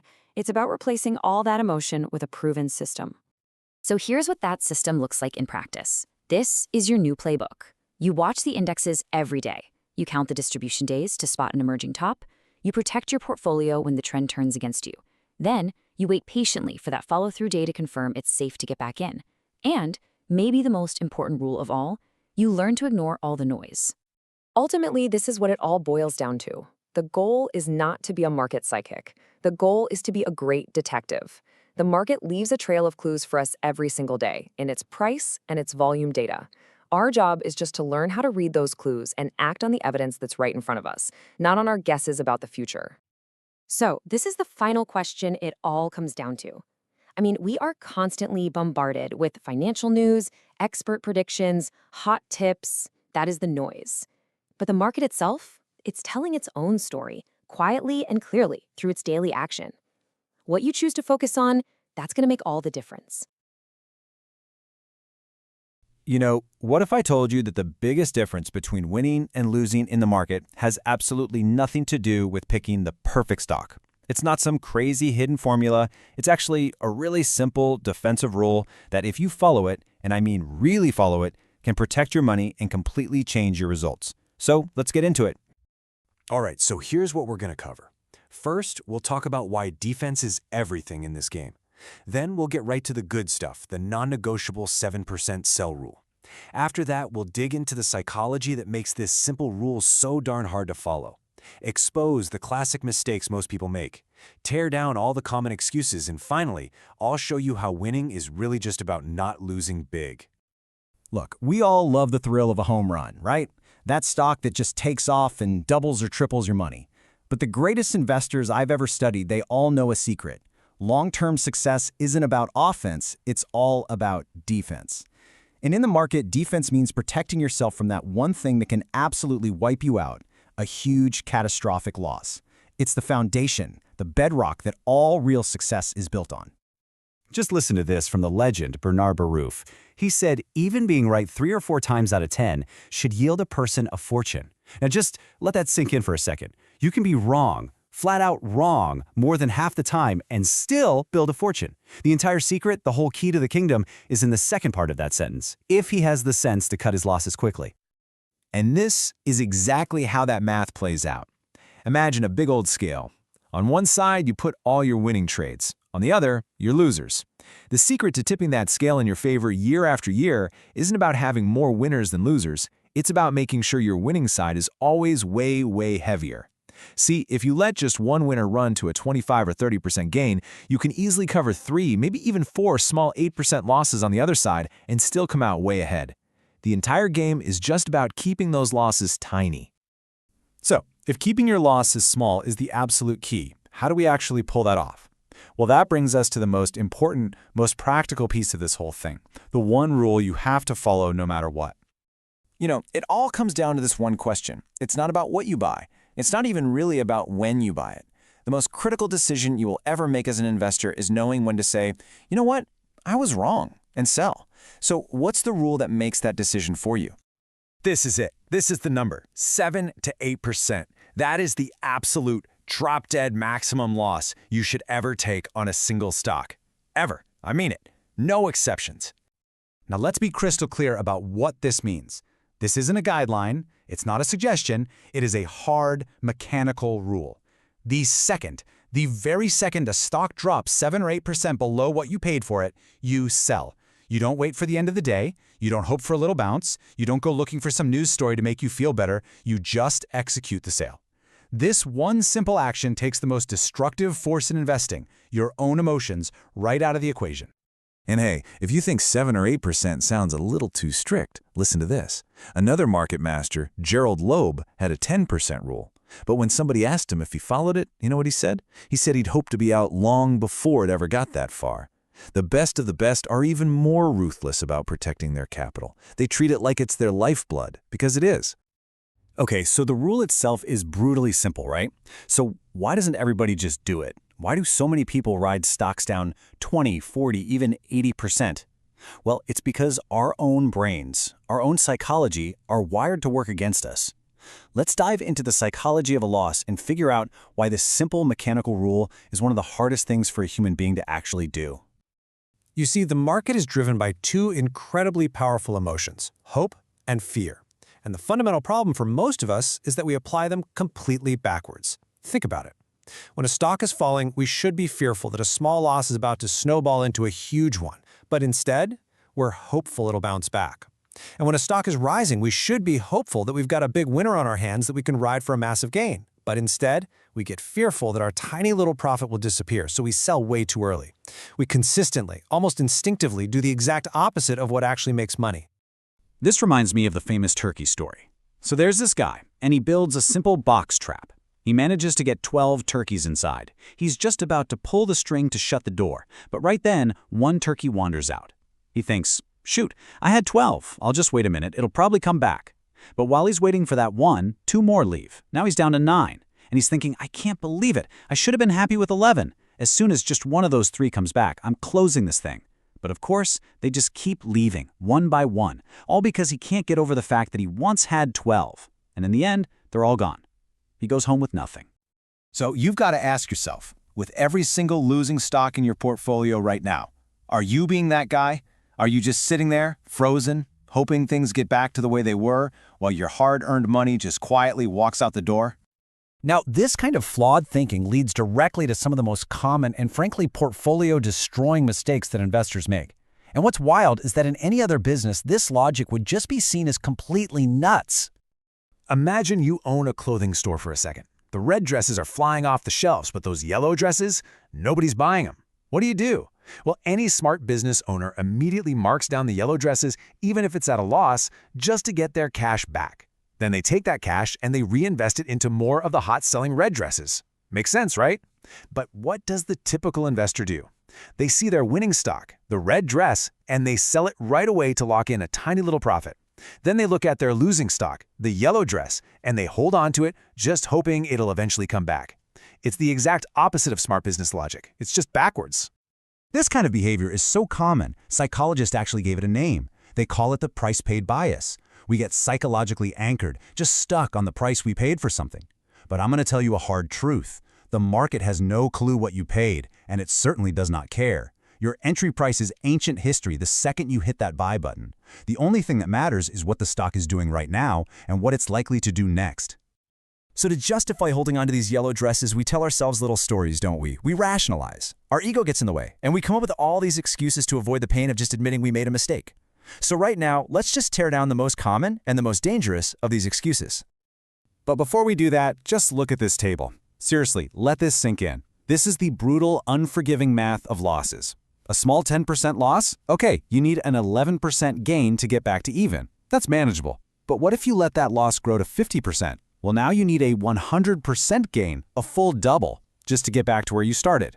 And a 75% loss? You need a 300% gain to recover. The deeper the hole you let yourself fall into, the exponentially harder it is to climb back out.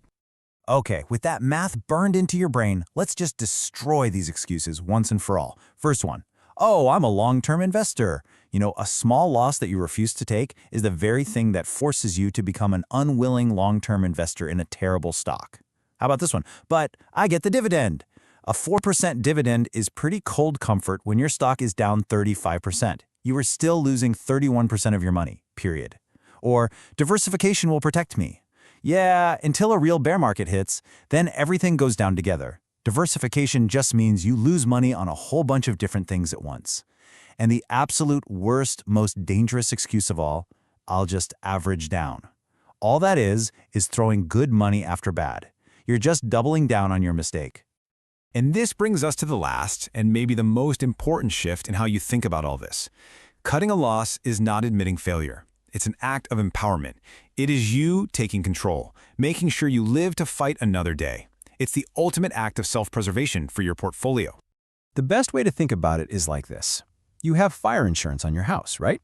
You don't buy it because you expect your house to burn down. You buy it to protect yourself against the catastrophic possibility of it. So, is that premium you pay every year wasted if your house never catches fire? Of course not. The 7 to 8% sell rule, that is your portfolio's insurance premium. You pay that small, manageable cost to absolutely guarantee that you will never, ever suffer a financial fire that burns your account to the ground. So how do you make this an ironclad habit? It's simple. Here is your 5-step path. Number 1, just accept it. You are going to be wrong, and you're going to be wrong often. It's part of the game. 2, the moment you buy a stock, I mean right then, physically write down your sell price, 8% below what you paid. 3, when it hits that price, you sell. No thinking, no second guessing, you just do it. 4, you have to train yourself to focus only on how the stock is performing today, not on your personal history with it. And number 5, burn this into your brain. Your number 1 job isn't to make money, it's to protect money you already have so that it's there for the next great opportunity. And this is a point that I really can't overstate. A massive 50% loss does so much more than just hurt your account balance. It shatters your confidence. It scars you psychologically. It makes you timid and scared to pull the trigger on the next great idea that comes along. By keeping every single loss small and manageable, you're not just protecting your capital, you are protecting your own mindset, which is, without a doubt, your most valuable asset in this entire game.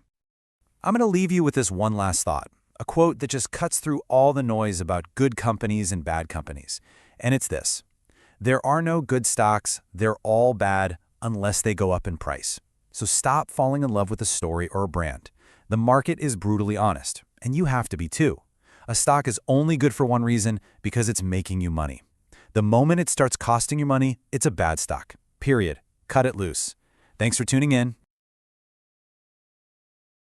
All right, let's just jump right in. You know that feeling, right? You buy a stock and it just takes off like a rocket. It's the best feeling in the world for an investor. But that thrill immediately creates one of the toughest, most gut-wrenching questions in the whole game. When in the world do you sell? You hold on too long, you can watch thousands, even hundreds of thousands of dollars in profit just, poof, evaporate. But if you sell too early, oh, you kick yourself all the way down the street as that stock keeps climbing to the moon. So today, we are going to break down a system designed to solve this exact problem. But what if I told you that selling too soon isn't actually a mistake? What if it's a core strategy of the most successful investors in history? This quote from Nathan Rothschild, a legendary banker from the 19th century, it flips everything we think we know on its head. He saw getting out before the absolute peak not as some kind of failure, but as the very key to keeping and growing his fortune. It's a disciplined, calculated choice, not a panicked reaction. And Rothschild, he wasn't some lone wolf on this. Just look at this roster of Wall Street titans. Bernard Baruch, Joe Kennedy, Gerald Loeb, they all preached the exact same counterintuitive gospel. The real secret isn't about perfectly timing the top, it's about getting off the elevator a few floors before you hit the penthouse. You gotta secure your gains before that elevator makes its inevitable and usually very rapid ride all the way back down. They all knew the old saying, bulls make money, bears make money, but pigs, well, pigs get slaughtered by their own greed. So that brings us to the big question, doesn't it?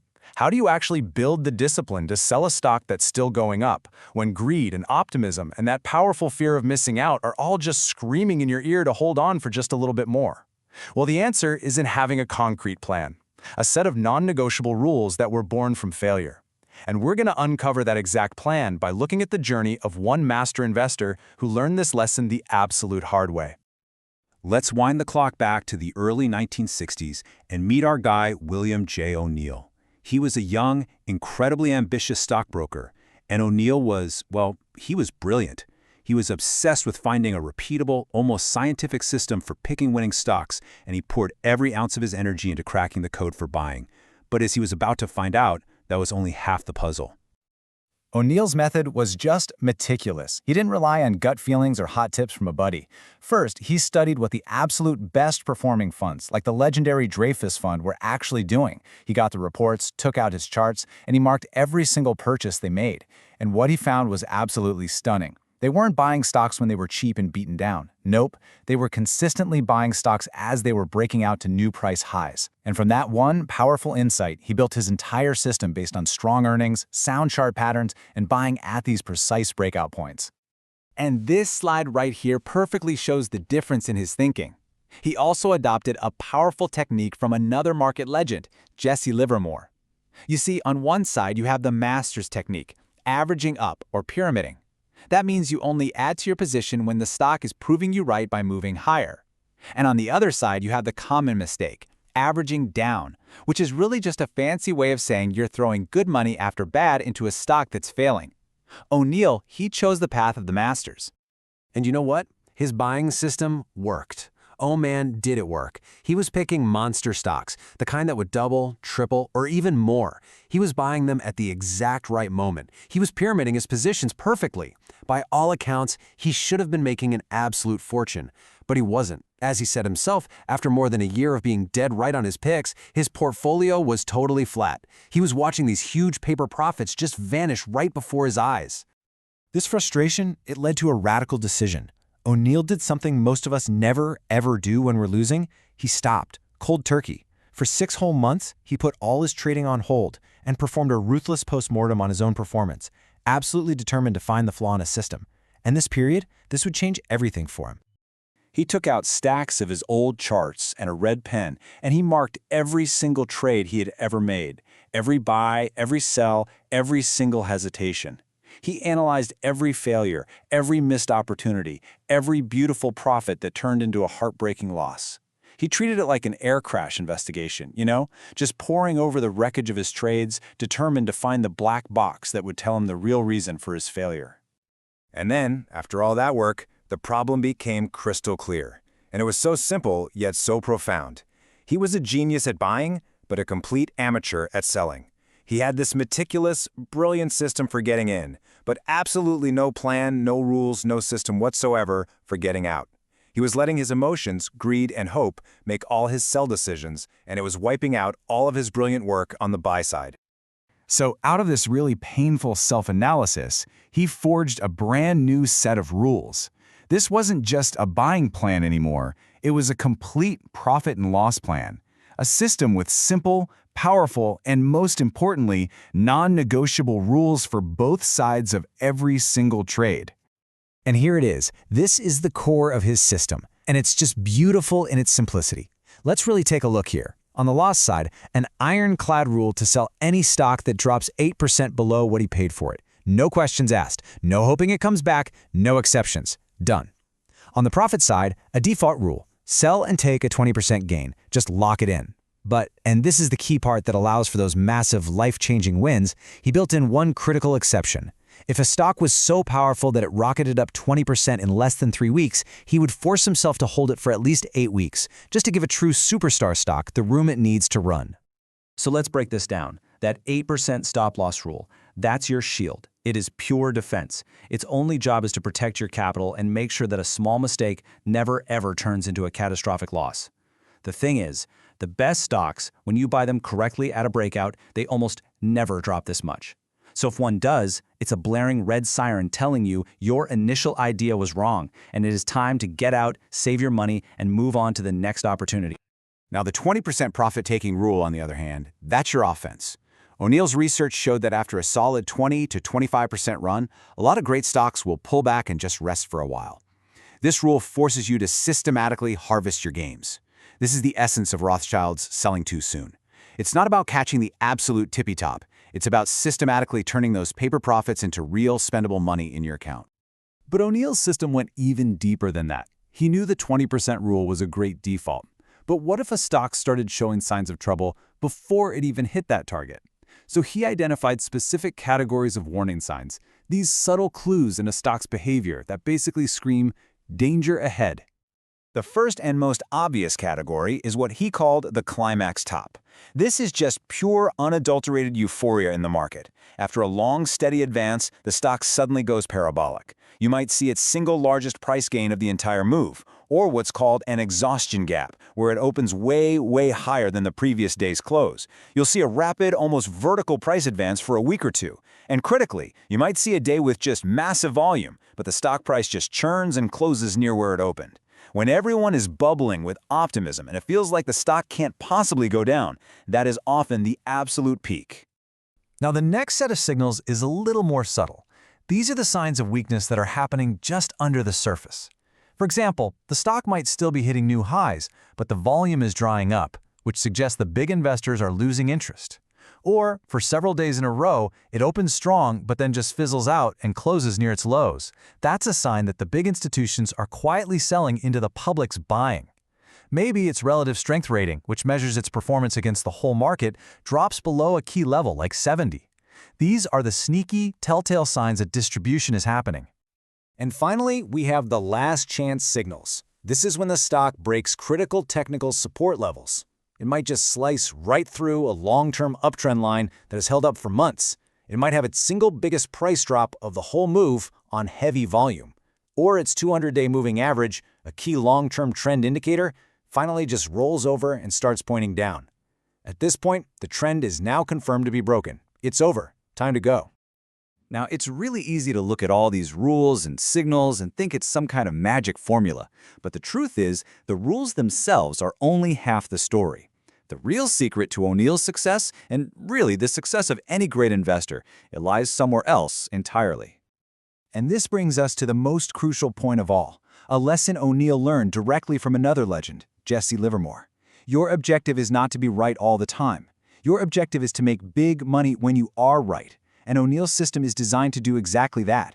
The 8% rule cuts the losses small, while that hold for 8 weeks exception gives you a mechanism for letting the truly rare, life-changing winners run for all they're worth. And this timeline just brilliantly illustrates the payoff.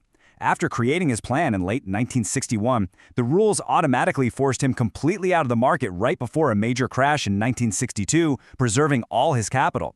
Then, in 1963, following his system to the absolute letter, his worst-performing account was up 115%, and in less than 2 years, he turned a few $1,000 into over $200,000, enough to buy himself a seat on the New York Stock Exchange. Now that is the power of a plan. This quote from General Colin Powell just perfectly captures the essence of O'Neill's story. His success wasn't some secret Wall Street handshake. It wasn't about being a genius or getting some lucky tip. No, it was the direct result of intense preparation, tireless work, and most importantly, having the humility and the courage to learn from his own painful failures. And that is the ultimate takeaway here. You do not need a PhD or some inside source on Wall Street to succeed. What you need is what O'Neill demonstrated, the persistence to keep going when things get tough, the willingness to do the hard work of studying your own mistakes, and a concrete plan that you have the discipline to follow, through good times and through bad. In the end, it really all comes down to this. The rules we've talked about, they're simple. They are not complex financial wizardry. The real challenge isn't in knowing what to do, it's having the discipline to do it when your emotions are screaming at you to do the exact opposite. So the question isn't whether the system works. The question I'm going to leave you with is this. Is your discipline strong enough? All right, welcome to The Explainer. Today we're going to get into some stuff that might feel a little uncomfortable. We're going to tackle some of the biggest, most common myths in money management, ideas you've probably heard your whole life. We're going to dig into a strategy that basically flips a lot of that conventional wisdom on its head. I mean, come on, you've heard this 1,000 times, right? It's the first thing anyone ever tells you about investing. It's supposed to be the absolute bedrock of playing it safe with your money. But what if it's wrong? Or at least what if it's misunderstood? Let's really get into this, because the whole idea we're exploring today argues that for a lot of us, this advice is just a way to cover up the fact that we don't really know what we're investing in. And that leads us right into our first big point, what our source material calls the great diversification myth. The central argument here is that spreading yourself all over the place, trying to be a jack of all trades in the market, well, that's a recipe for being average, not for being safe. So here's the side-by-side. The myth we're all told is that owning, say, 50 different stocks creates this big safety net. But the reality, from this perspective, is that when you own 50 stocks, you can't possibly know enough about any one of them. You're just hedging your own ignorance. Real success, the argument goes, comes from having deep knowledge and real conviction in just a handful of great companies. And there's a huge psychological benefit to that. When you truly understand what you own, you are way less likely to panic and sell at the absolute worst time. And you know what's really interesting? This isn't just some theory for you and me. We've seen this exact same pattern play out with huge corporations. I mean, do you remember when Mobil Oil and Oil Company thought they could run Montgomery Ward, a department store? Or when Sears got into financial services? These were epic failures, and they happened because these companies strayed way too far from their core business, from what they actually knew how to do. Okay, so if spreading your money all over the place is the problem, then what's the answer? Well, it's a strategy of disciplined concentration. And let's be super clear. This isn't about being reckless. It's about putting your eggs in a few, very carefully chosen baskets that you understand inside and out, and that you watch like a hawk. And this isn't just some fuzzy concept. There's a really clear, actionable guide here. I mean, look at this. If your portfolio is under 20 grand, the advice is to own a maximum of 3 stocks. 3! And even if you're working with over $1 million, the sweet spot is still just 6 or 7 companies. The whole point is to keep it manageable so you can actually stay on top of your investments. I love this quote because it paints the perfect picture, doesn't it? This strategy is not set it and forget it. It's active. It's like tending a garden. You've got to feed your winners, your beautiful flowers, and you have to be absolutely ruthless about pulling the weeds, your losers, before they take over the whole patch and ruin everything. Okay, so we've got our foundation in place. Now let's talk about some of the more advanced tools. And I have to stress this. The source material is crystal clear that these are powerful, but they are absolutely not for beginners. They demand experience, discipline, and a rock-solid set of rules. First up is margin. So what is it? Put simply, you're borrowing money from your broker to buy more stock. You're using leverage. And look, when you're right, it feels amazing. It can totally supercharge your returns. But when you're wrong, it will magnify your losses just as fast. It is a serious double-edged sword. So if you are even thinking about using margin, you have to live by these rules. And I mean it. They are non-negotiable. First, you need some time in the market, a few years at least. Second, you only use it at the right time, early in a new bull market. Third, your discipline for cutting losses has to be flawless. And fourth, man, this is maybe the most important one. If you get a margin call, the market is screaming at you that you are wrong. Don't fight it. Don't add more money. You sell the position. Period. All right, next up, we have short selling. This is where you're betting that a stock's price will go down. And let me just say, this is an incredibly difficult game to win consistently. It is a treacherous path, even for the pros. And here's why it's so unbelievably dangerous. When you buy a stock, the most you can possibly lose is what you paid for it, right? It can only go to zero. But when you short a stock, there is no ceiling on how high it can go. A stock can go up 100%, 500%, 1,000%. Your potential loss is literally unlimited. So to keep you from blowing up your account, we get two simple but life-saving rules. First, only even think about shorting when the whole market is clearly heading down. Why would you try to swim against a powerful bull market tide? Second, stay away from thinly traded stocks. They're too easy for big players to manipulate and trap you in what's called a short squeeze, which can force you to buy back your shares at a catastrophic loss. And finally, in our Handle with Extreme Care toolkit, we've got options. And let's just be blunt about this. The author basically calls them highly speculative, all-or-nothing bets. They're contracts that give you the right to buy or sell a stock, but they have a ticking clock. They have an expiration date. If you're wrong about the direction or the timing, your entire investment can just vanish. Poof, gone.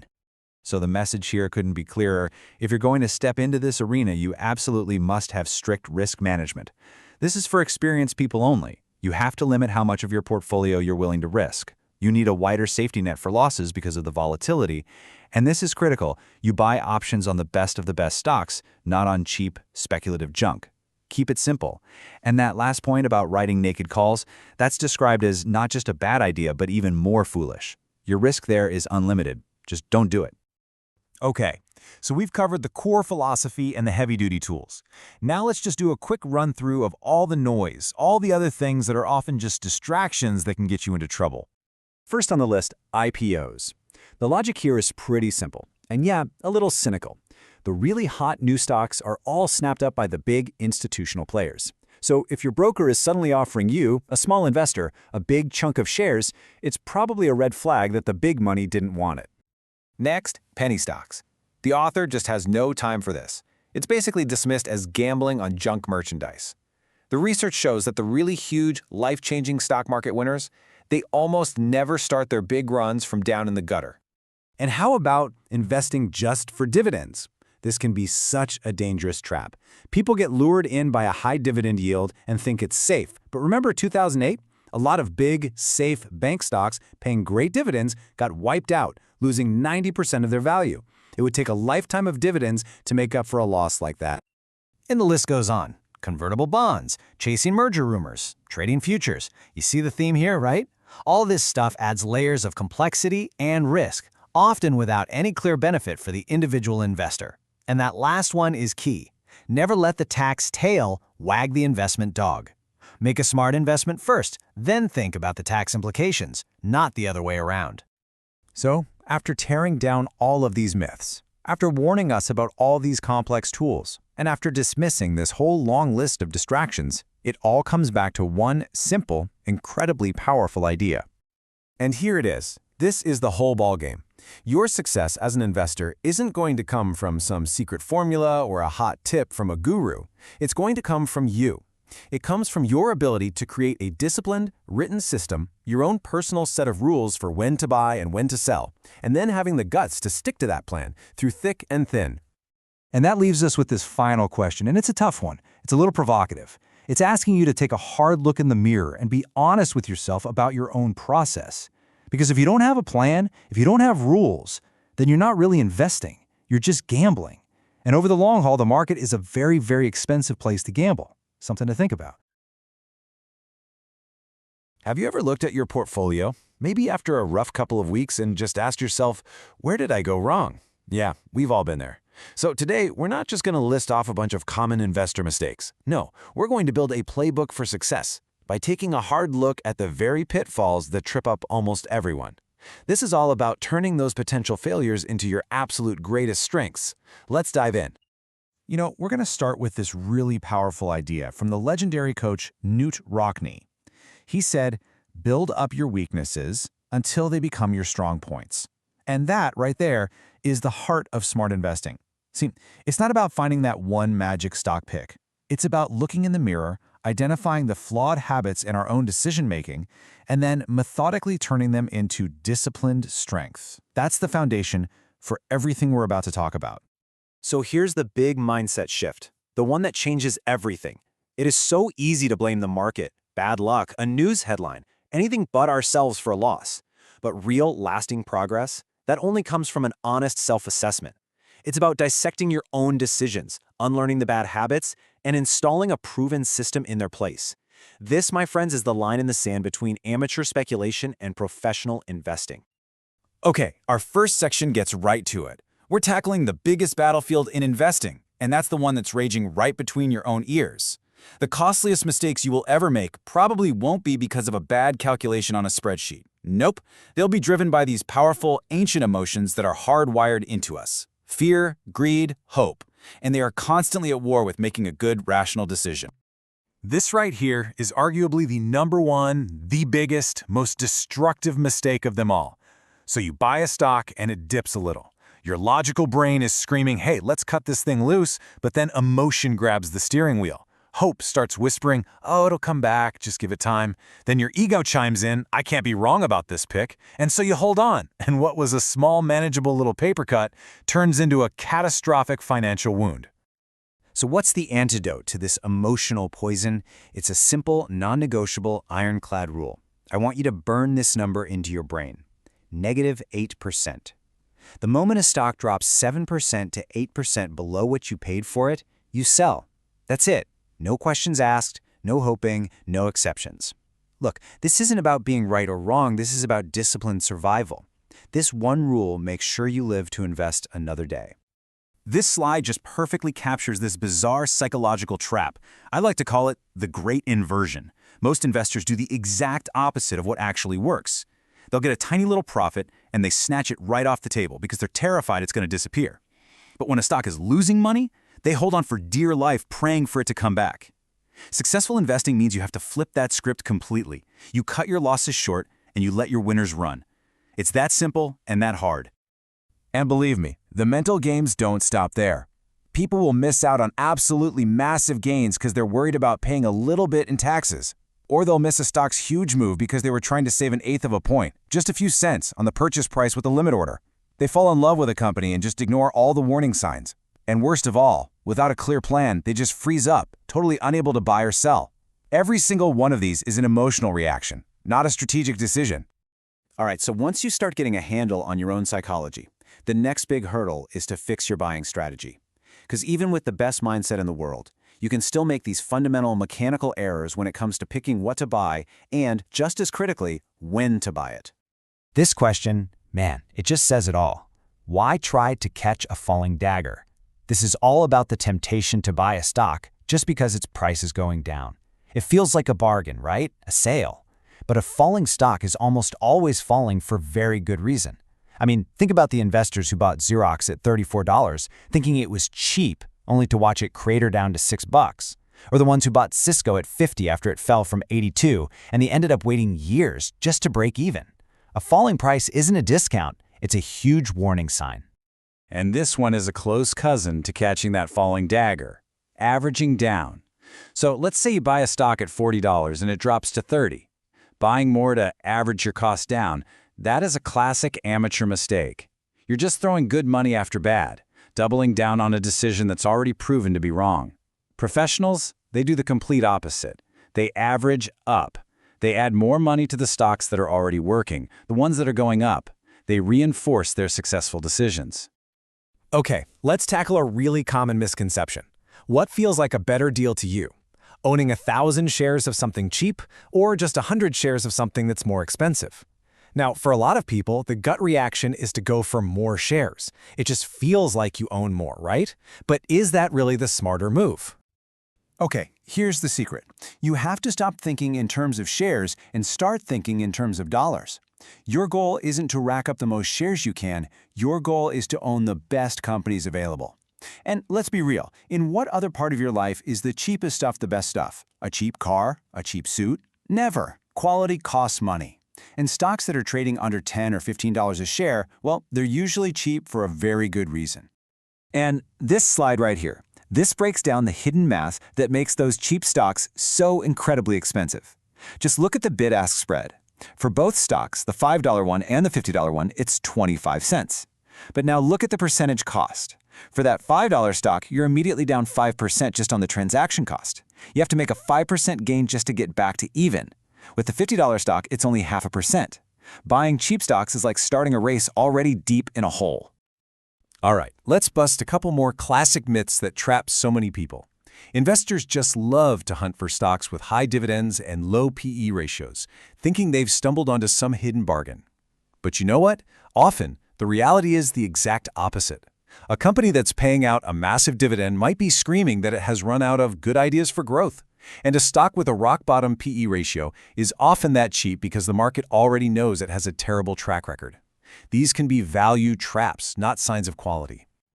Okay, our final big category of mistakes moves away from our internal psychology and strategy and out into the external world. This is all about the constant storm of news, tips, and opinions, what we're going to call noise, that can so easily derail even the most well-intentioned investor. And this noise, it comes at you from everywhere, right? It's that hot tip from your brother-in-law, a rumor you saw on some internet message board, getting all excited about a stock split, which, by the way, doesn't actually change the company's value one bit, or buying a stock just because you recognize the brand name from the grocery store. These are all just shortcuts people take to avoid doing their own real homework, and they are incredibly dangerous ways to risk your hard-earned money. So how in the world do you defend against all this noise? Well, you stop listening to opinions, and that includes your own sometimes, and you start following a plan, a proven set of rules. You need a system that tells you when the overall market is healthy and when it's in a correction. You need a strict set of criteria for what makes a great company to buy. And, maybe most importantly of all, you need precise, absolute rules that tell you when it is time to sell. Okay, we have spent this whole time identifying the problems, right? We've gone through the whole list. Now, let's pivot and talk about the solution. How do you take this entire list of weaknesses and start turning it into a solid foundation for strength and ultimately success? All right, I want you to take just an honest moment here, as we've been going through all of this. How many of these mistakes sounded a little familiar? Holding on to a loser for way too long, buying a super cheap stock, hoping it would pop, maybe acting on a tip. You know, recognizing where you've gone wrong in the past is the absolute most important first step toward making sure you don't repeat those errors in the future. And that brings us right back around to where we started. Every single mistake we have discussed today is an opportunity. Think about it. Each one is a weakness that, once you've identified it and you've decided to correct it, can be transformed into one of your greatest investing strengths. So here it is, your actionable path forward. It's a 4-step process. First, analyze your past trades and be brutally honest about your errors. Second, you have to consciously unlearn those bad habits you just identified. Third, adopt a new set of sound, historically proven rules to guide you.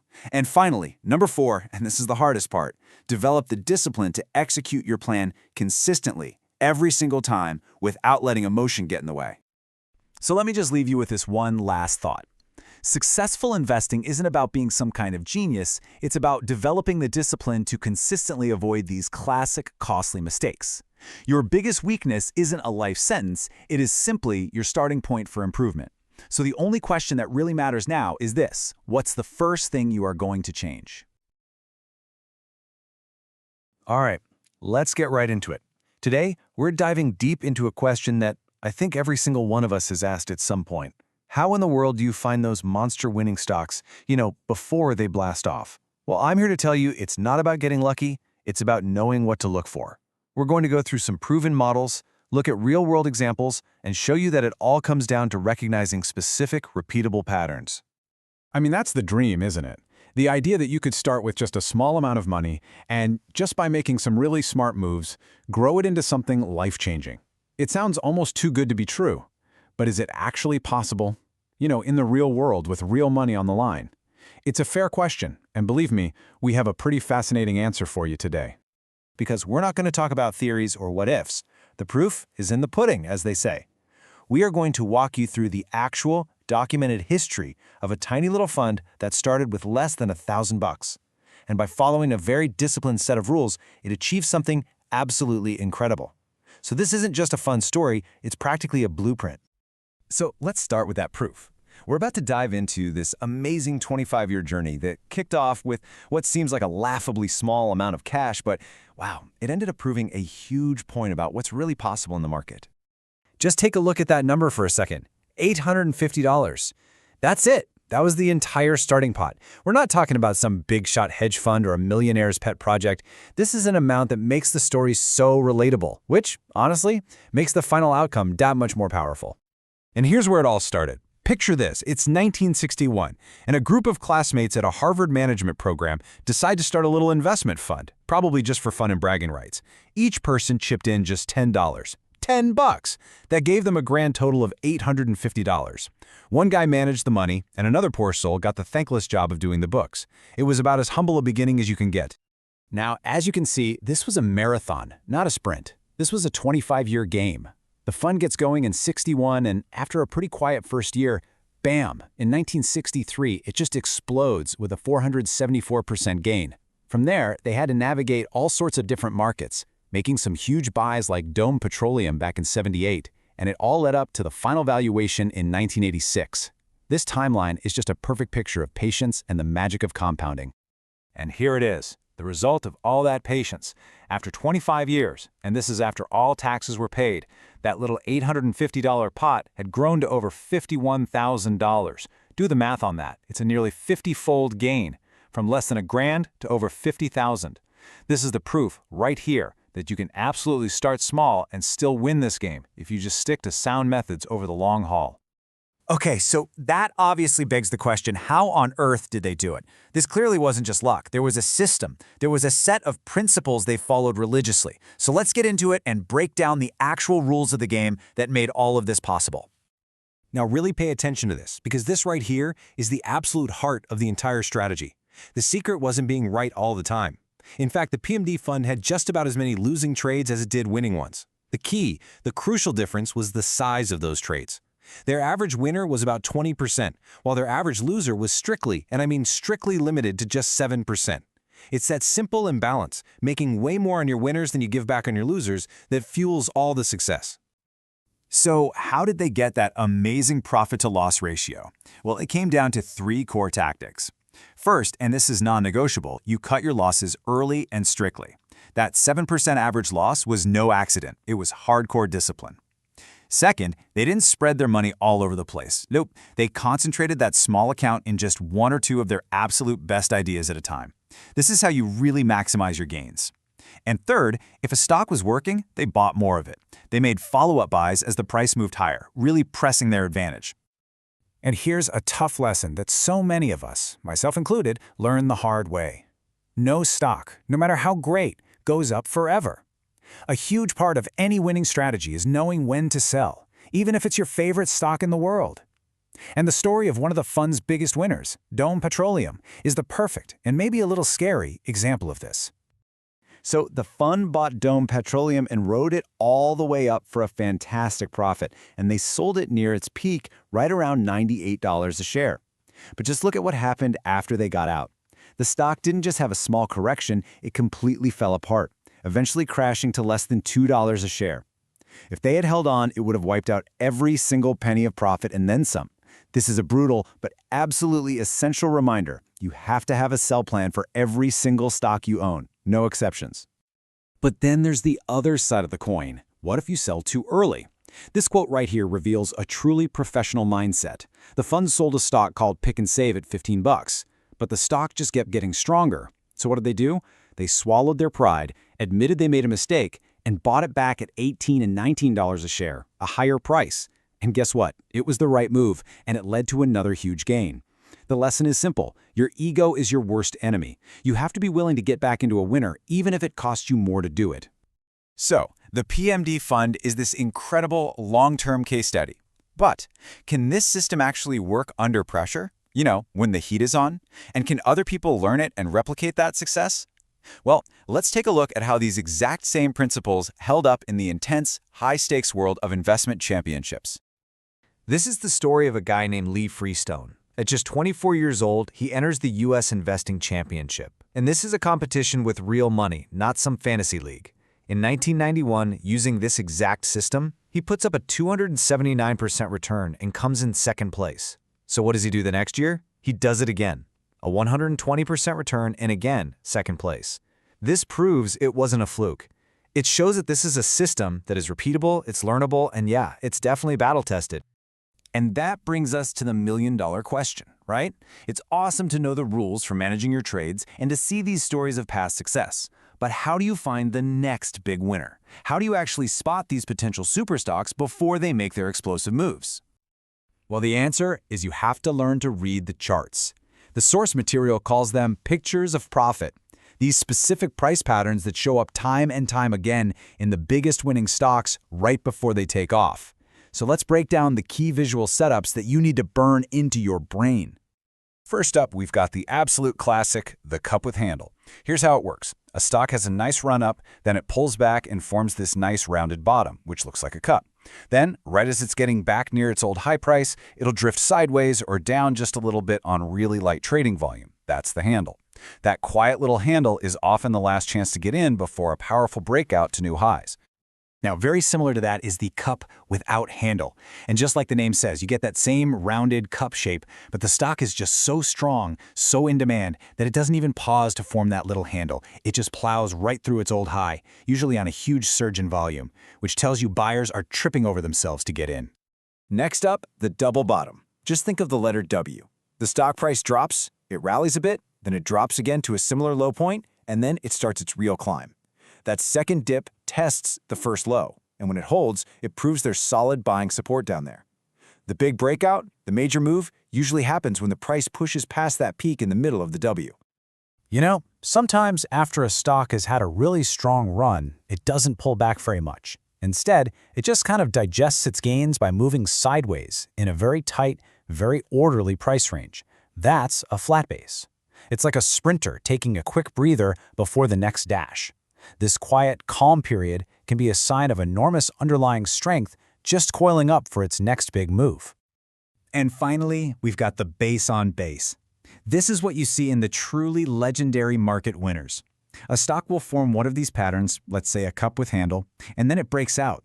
But instead of just running forever, it pauses to build another base, another one of these patterns, but at a higher price level. It creates this beautiful staircase pattern of powerful moves up, followed by healthy rests. Each step is building a launch pad for the next one. So, as we start to wrap things up here, what's the big takeaway from all this? It's that huge success in the stock market isn't some big mystery. The clues are everywhere, left behind by all the great winning stocks of the past. These rules, these patterns, they aren't just history lessons. They are a literal playbook for your future. And really, this is what it all comes down to.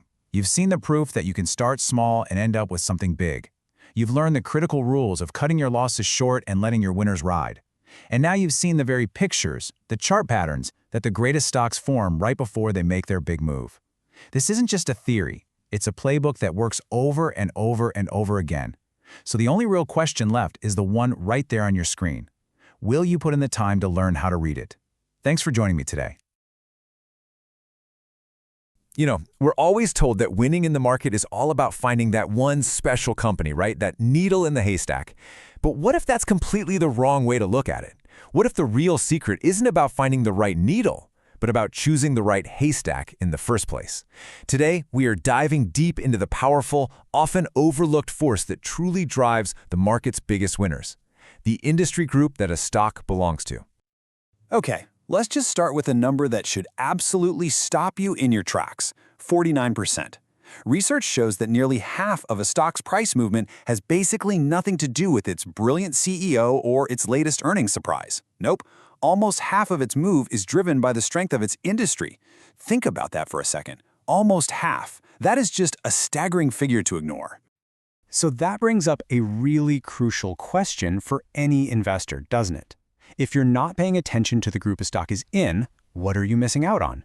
Well, as it turns out, you might be missing the single most powerful tailwind a stock could ever possibly have pushing it forward. All right, here's the roadmap for what we're going to cover. First, we'll talk about why industry is king. Then, we'll decode the market's DNA so we all know the terms. After that, we get practical with how to spot the leaders. Then we'll look at some powerful lessons from history, and we'll wrap it up with some advanced analysis to give you a real edge. So first up, why industry is king. Look, understanding this is really the foundation of a much smarter way to invest because it lets you tap into the single biggest force that's moving stocks. Now, check out how that 49% breaks down. You can see right here that a huge 37%, that's the biggest single slice of the pie, comes directly from a stock's specific industry group. Then you add another 12% from the broader sector strength, and there it is. Nearly half of a stock's entire move is accounted for. It's like a powerful current that just lifts all the boats in a group that the market loves. Okay, so to really use this to our advantage, we've got to speak the language. The market has its own kind of DNA, a whole structure to it. So let's break down the key terms, because you're about to see why the details matter so much. So, at the very top level, you've got sectors. Just think of these as the huge, broad categories of the economy. You know, finance, high technology, consumer goods. These are kind of like the continents on our market map. They're useful for a 30,000-foot view, but the real magic happens when we start to zoom in. Because within those big sectors, you find industry groups, and these are way more specific. So for example, a company like Viacom is in the broad leisure sector, sure, but its industry group is media. And you can get even more specific. Its subgroup is radio TV. See how that works? It's at this level of detail where you really start to find the true market leaders. So just how detailed are we talking about here? Well, the research this is all based on breaks the entire market down into 197 distinct industry groups. Now, that might sound like a lot, but trust me, this level of detail is a massive strategic advantage. It lets you pinpoint what's really leading the market with incredible precision, instead of just guessing about broad trends. And this is a perfect example of why that detail is so critical. I mean, saying the medical sector is hot is almost useless. What does that even mean? Is it the hospital companies, generic drugs, dental suppliers, biotech research, HMOs? These are all totally separate groups, and they can perform very differently from each other. If you want to find the true leadership, you have to dissect the sector. Okay, so we get the why and the what. Now it's time for the how. This next part is all about the practical, real-world tools you can use to figure out which of those 197 groups are actually leading the market right now. So here are 4 very practical things you can do. First, you can simply check the ranked list of all 197 groups. Easy enough. Second, whenever you look at a stock, check its group relative strength rating. It's a simple grade, A through E, that tells you how its industry is performing. You want to be fishing in the A pond. Third, just scan the new price highs list and see which groups keep showing up over and over. And fourth, you can look at specialized industry funds and see where the big money is flowing.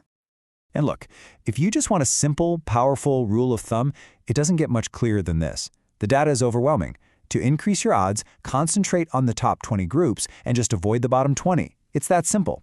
Focus your energy where all the action is. In other words, you got to fish where the fish are biting. Now, theory is great and all, but the proof is in the pudding, right?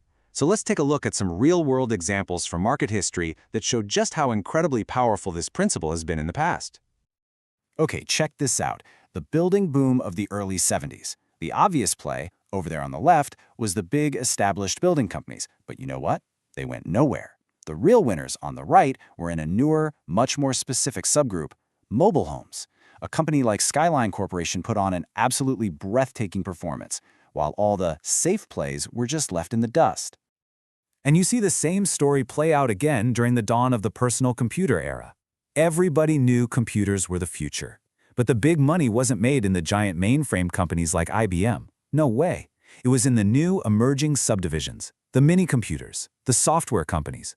These were the stocks that delivered 5 to 10 times your money, if you looked past the obvious names and into the right subgroups. And get this.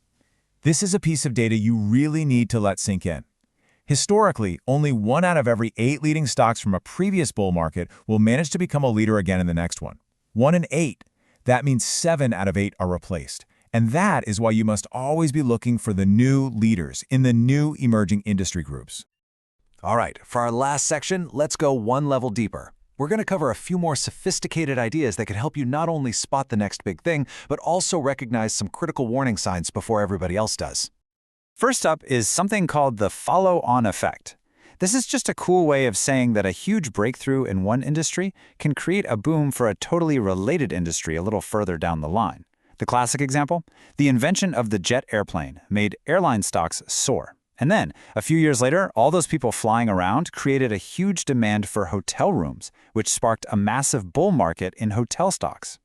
And related to that is what's called the cousin stock theory. It's simple. If a big company is doing incredibly well, go look at who supplies them with key parts. As Boeing started selling jets like crazy back in the 60s, a tiny company called Monogram Industries, which made the chemical toilets for those jets, saw its stock go up by 1,000%.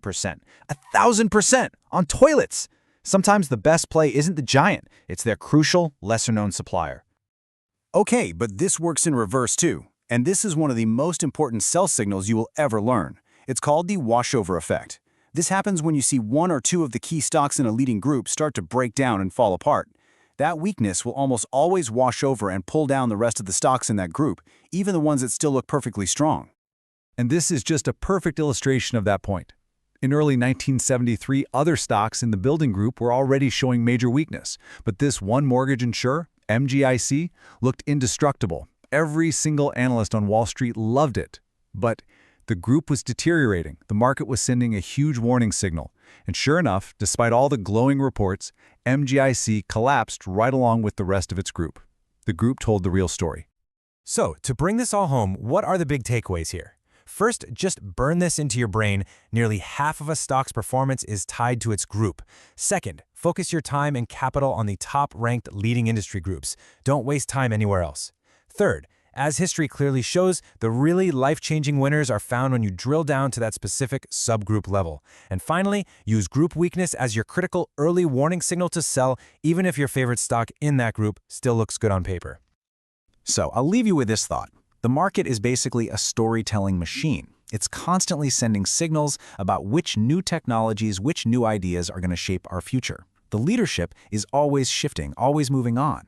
So the big question is, based on everything we just talked about, which emerging industry is the market pointing to right now, and are you positioned to see it? You ever feel like you're playing the stock market with a blindfold on while the pros have the inside track? Well, for a long time, that's pretty much how it was. Today, we're going to pull back the curtain on a system that was designed to change all that. We're going to break down the Investor's Business Daily method, a data-driven way to spot the market's biggest winners, often before they make their huge moves. And this quote from IBD's founder, William J. O'Neill, just hits the nail on the head. See, for decades, if you were a regular person trying to invest, you were basically showing up to a tank battle armed with rumors and a gut feeling. Meanwhile, the pros had these massive databases and all the computing power. The gap was just enormous. So O'Neill's whole goal was to build a bridge, to give the individual investor the keys to the tank, so to speak.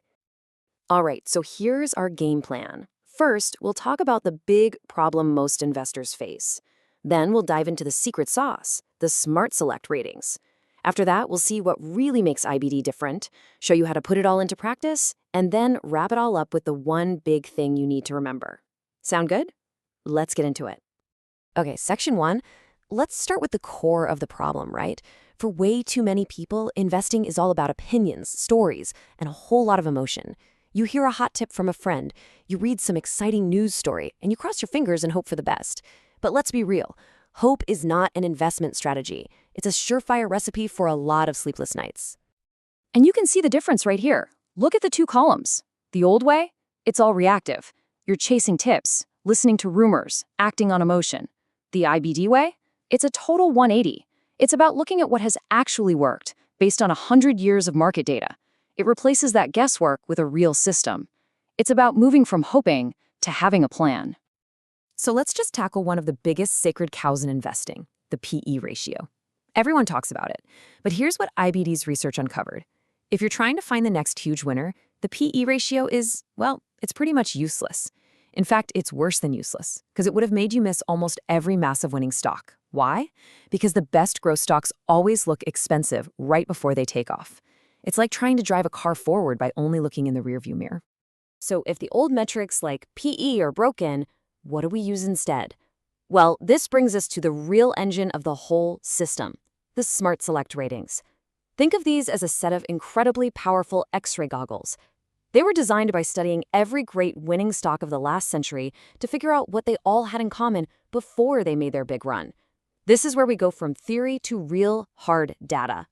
First up, and this is the bedrock, is the earnings per share, or EPS reading. Now, this isn't some analyst's guess about the future. This is a hard number measuring a company's actual earnings growth. And the really cool part is that it puts extra weight on the most recent quarters, so you can see if that growth is speeding up.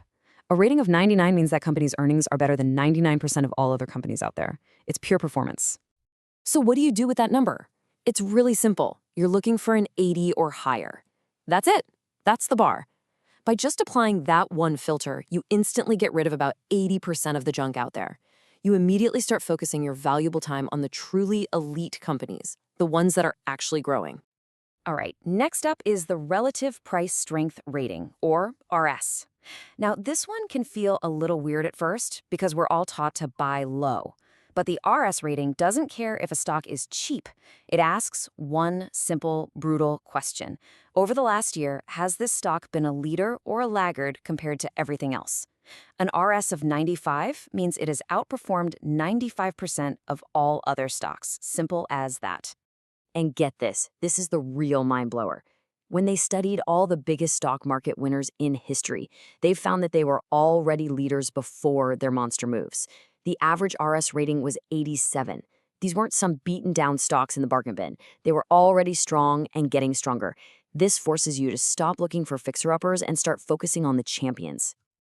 O'Neill had this great baseball analogy that just makes it all click. I mean, if you were a general manager, would you build your team by signing a bunch of guys hitting .200 because they're on sale? Of course not. You'd go after the .300 hitters, the proven performers. Investing is exactly the same. Why would you fill your portfolio with .200 hitting stocks? Think about it this way. Bottom of the ninth, bases loaded, game on the line. Who do you want walking up to bat? The guy who might get lucky, or the proven slugger who's been crushing it all season? It's a no-brainer, right? The EPS and RS ratings are like that player's stats. They tell you who the proven winners are. You want the .300 hitter at the plate. So big earnings growth is great, but we want to make sure it's high-quality growth, not just some accounting trick. That's where the SMR rating comes in.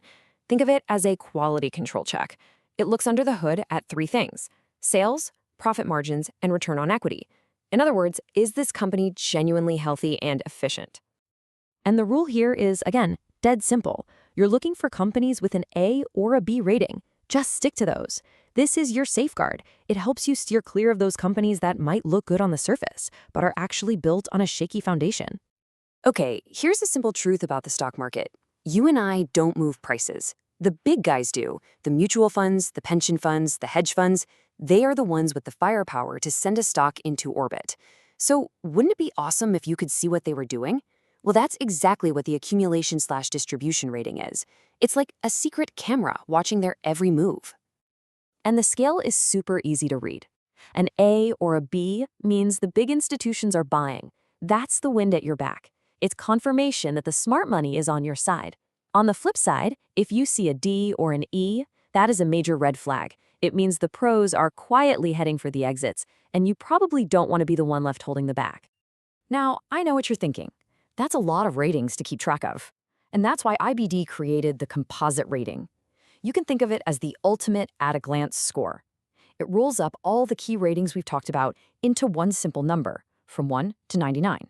And it smartly gives extra weight to EPS and RS, because the data proves those are the two most important factors. This thing is your new best friend. It is the ultimate time saver. When the overall market is healthy, you can scan the entire universe of stocks and just focus on the ones with a composite rating of 80 or higher. Boom. Instantly, you've got a high-quality watch list. You're no longer wasting your time looking at second-rate companies. So the ratings are incredible for figuring out what to buy, but that's only half the puzzle. Knowing when to buy or when to sit on your hands is just as crucial. You can have the best stock in the world, but if the whole market is falling apart, it's probably going down too. This is where IBD gives you that crucial context. And here are 3 game-changing tools for that. First, the big picture.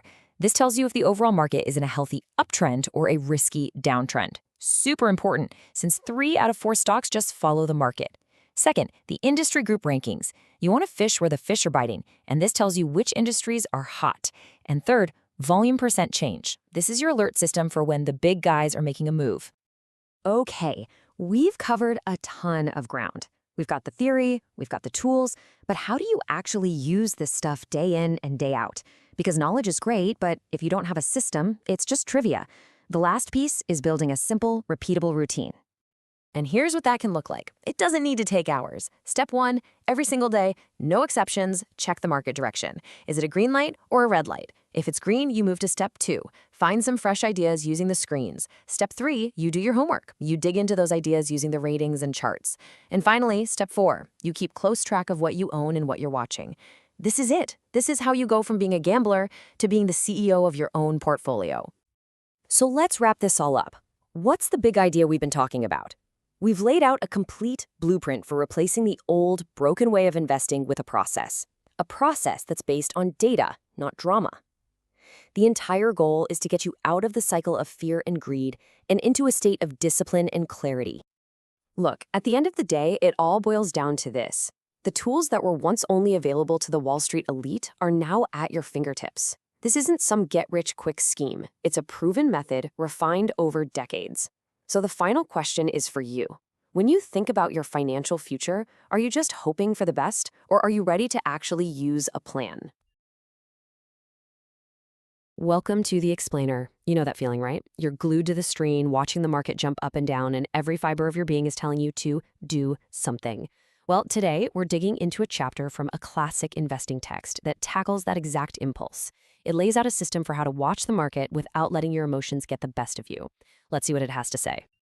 So let's just jump right in with a question that really cuts to the chase. Is the stock market your TV? I mean, do you find yourself just staring at the prices tick by like you're watching some kind of high-stakes drama?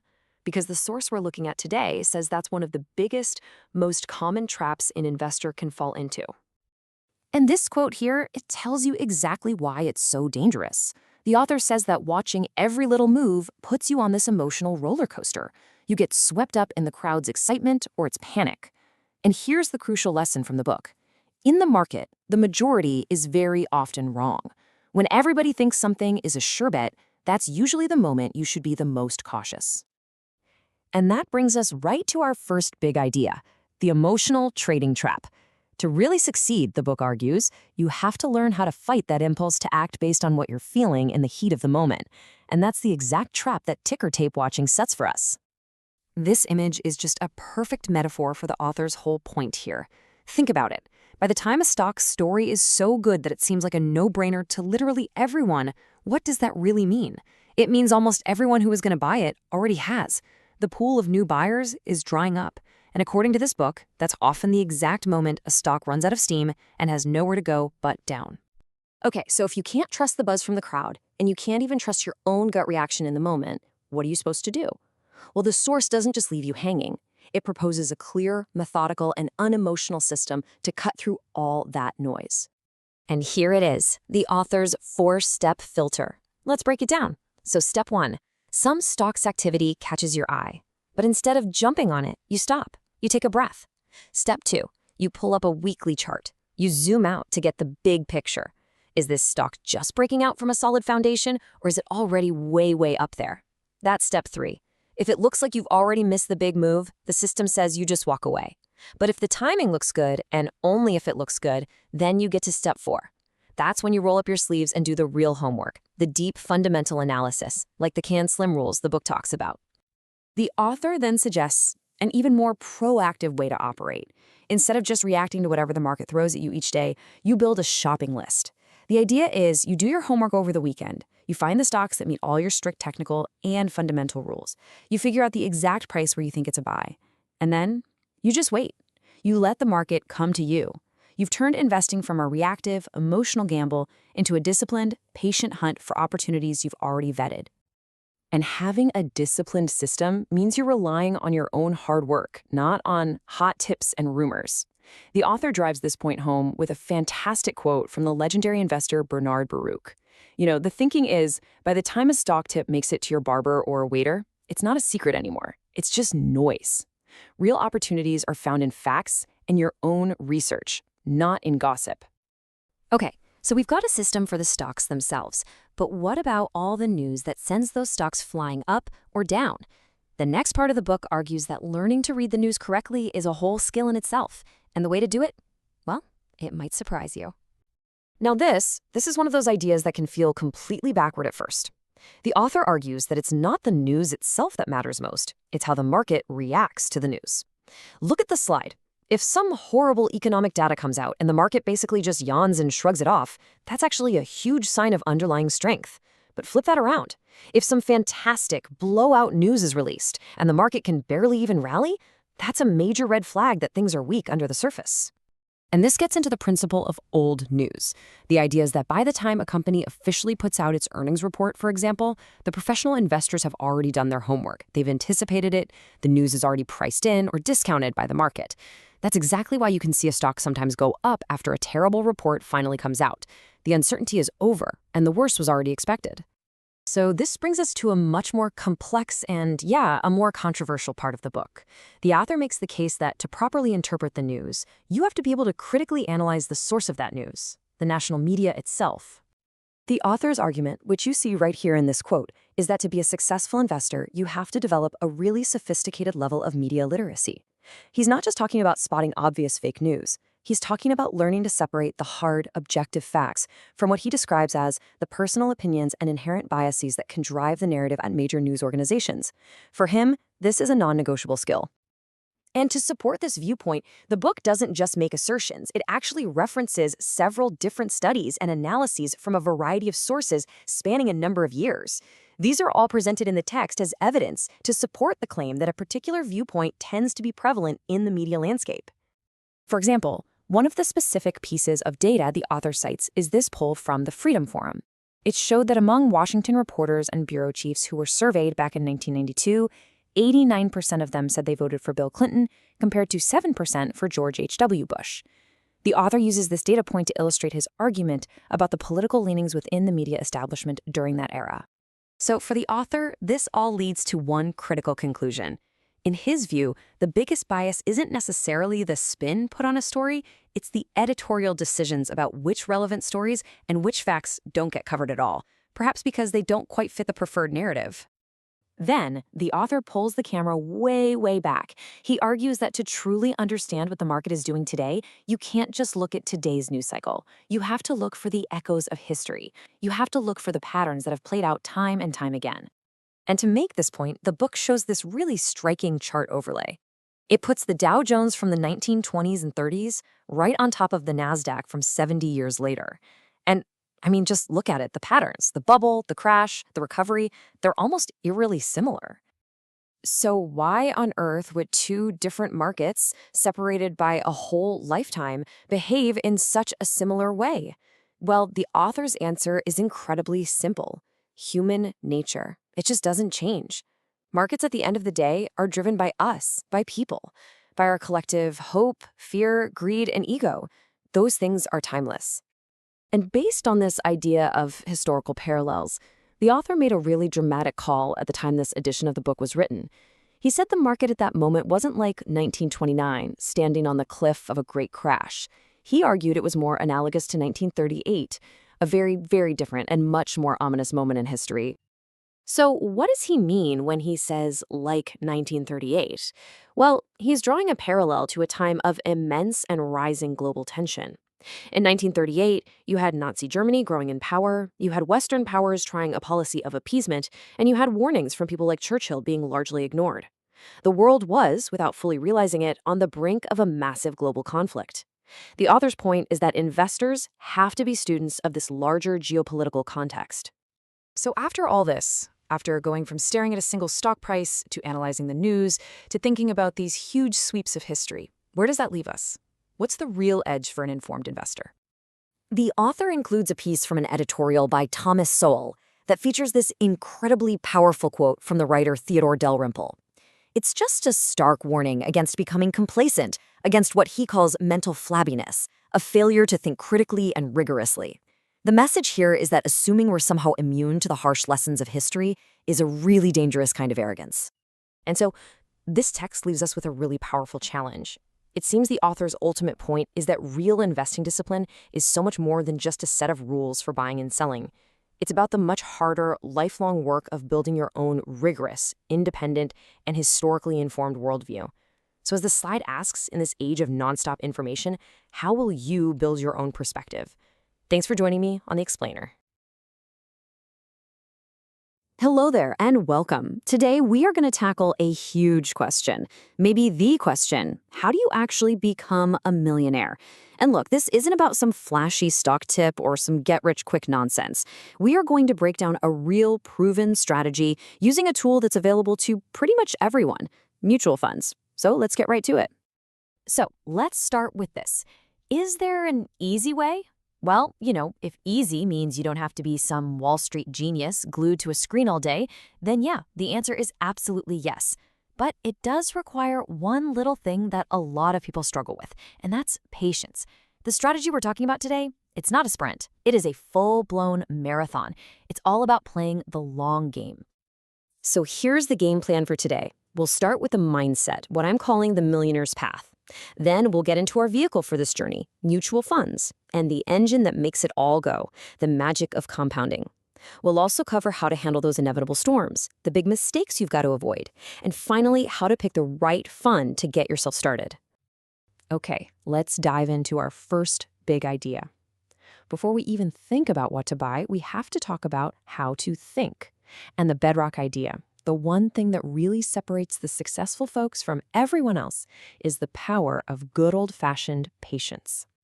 This right here, this is the secret sauce. The real life-changing money isn't made by trying to time the market, jumping in and out. No way. It's made by sitting tight for a long, long time. Just think about it like buying a house. You don't buy a home thinking you're going to flip it in 6 months for a massive profit, right? You buy it and you let it grow in value over decades. It's the exact same principle, and it takes real confidence to stick with it. All right, so if patience is our path, what's the vehicle we're going to drive? For this journey, it is the humble mutual fund. Let's break down exactly what that really means, because it's a simple, brilliant idea. At its heart, a mutual fund is a pretty simple concept. Instead of you trying to pick out individual stocks, which is incredibly hard, you buy a small piece of a big basket of stocks. And the best part? That basket is being looked after by professionals. These are people whose entire job all day long is to manage that money. So you get instant diversification and expert management all in one shot. And this slide really nails the key difference in risk. Over on the left, you've got one single stock. That company could hit a rough patch, get a new competitor, and just never come back. It happens. But on the right, you have a diversified U.S. mutual fund. Because you're invested in the whole U.S. economy, you've got this amazing built-in strength. History has shown us time and time again that after every single downturn, the U.S. economy and these funds, they always come back. Now we get to the real powerhouse, the engine that drives this entire wealth machine. It's a little thing that Albert Einstein supposedly called the eighth wonder of the world, and that is the magic of compounding. The idea is just so simple yet so powerful. Your investment earns money. Okay, great. But the next year, you earn money not just on your original investment, but on the earnings too. So your money literally starts having babies, and then those babies have babies. It's a snowball effect that just gets bigger and bigger and bigger over time. Let's just look at the numbers. Say you put $10,000 into a growth fund that averages a 15% return. After 5 years, it's doubled to 20 grand. Not bad. After 10 years, 40 grand. But this is where it gets crazy. Look at the acceleration. In the next 5 years, it doubles again to 80 grand, then again to 160. The jumps just get bigger as that snowball rolls down the hill. And here is the grand finale. This is the payoff. You stick with it for just another 5 years, and that initial 10 grand blows past the $1 million mark. This isn't luck. It's not about being a genius trader. It is simply the result of making one good decision and then having the patience to let the engine of compounding do all the heavy lifting for you. And that really brings us to the main point here. If there is one thing you can't get more of, it's time. Your single biggest advantage as an investor isn't how much money you start with. It's how much time you give that money to grow. Time is the rocket fuel for this engine. The longer the runway, the higher you fly. Okay, this all sounds wonderful when everything's going up, right? But what happens when the market takes a nosedive? And trust me, it will happen. This is the moment where most investors lose their nerve. It takes real courage and perspective to ride out these storms. So, here's the mindset shift you have to make. Bear markets, those big drops, they're not something to be afraid of. They are a totally normal part of the process. A successful investor sees a downturn not as a crisis, but as a sale. It's a chance to buy more of your favorite fund at a discount. You just have to remember, daylight always follows the darkness. And here is the cold, hard proof. Look at 2 of the absolute worst moments in history to invest your money. If you put your cash in at the very peak, right before the 1929 crash, it took 14 years just to get your money back. But look what happens if you just kept investing a little bit at a time, even as things were falling apart. By buying more when prices were cheap, you cut your recovery time in half to just 7 years. It is undeniable proof that staying in the game is the smartest thing you can possibly do. Okay, so we know what to do. Now let's talk about what not to do. These are the common traps that completely derail people's plans. Knowing what they are is half the battle. The 3 biggest mistakes, they're all about emotion. Number 1, just losing patience, bailing out before the real compounding magic can even start. Number 2, getting distracted by shiny objects, obsessing over tiny fees or the scary news headline of the day. And number 3, the absolute killer of wealth, panicking, selling when the market is down and locking in those losses at the worst possible moment. All right, so we've got the mindset down. We know the mistakes to avoid. Now for the really practical part. How do you actually go about choosing a good fund to start this journey? Let's go through a quick checklist. First off, you want a diversified U.S. growth fund. That just means it's focused on American companies that are expected to grow fast. Look for one that's been a consistent winner in the top 25% of its peers for the last 3 to 5 years. Find a reliable source that rates funds and look for those with an A+ or an A rating. And this is non-negotiable. Make sure you check the box to reinvest all your dividends and gains. That's what supercharges the whole process. Now, you're going to see a lot of other choices out there. Sector funds, which bet on just one industry like tech or healthcare, too risky. That sector could go cold for a decade. Bond funds, they're just too slow for the kind of growth we're talking about. And international funds, well, a little bit is okay for diversification, but you probably want to limit it, since the U.S. market has historically been the best engine for long-term growth. 2 last things people always get hung up on. First, management fees and all that. Don't sweat the small stuff. Some of the best performing funds have higher fees. What matters is the final number, the net performance year after year. And the big one, when is the best time to buy? The answer is now, anytime. There's no perfect moment. The most important thing is just to get started and then be relentless. So I really want to leave you with this idea. This isn't just a stock you're trading. A well-chosen mutual fund is an investment you should plan on holding for your entire life. They say diamonds are forever? Well, your funds should be too. A bedrock part of your financial life that you just hold on to through thick and thin. If you forget everything else we talked about today, just remember this one little mantra. Buy right and sit tight. Do your homework, pick a good fund. That's the buy right part. And then have the discipline, have the guts to just hold on for the long haul. That's the sit tight part. It sounds simple, but it's the hardest and most important part of all. We've laid out the map for you. The path is clear, the vehicle is sitting right there, and the engine is ready to go. The only thing missing from the equation is you, your discipline, and your vision. So the final question isn't for me, it's for you. Now that you have this map, what will your financial journey look like 20 years from today? Thanks for your time. We're always told to follow the smart money, right? Watch what the big pros on Wall Street are doing with their billions. But what if I told you their entire playbook is, well, fundamentally flawed? Today, we're going to pull back the curtain on institutional investing and show you what they get wrong over and over again, and more importantly, how their big mistakes can actually become your biggest advantage.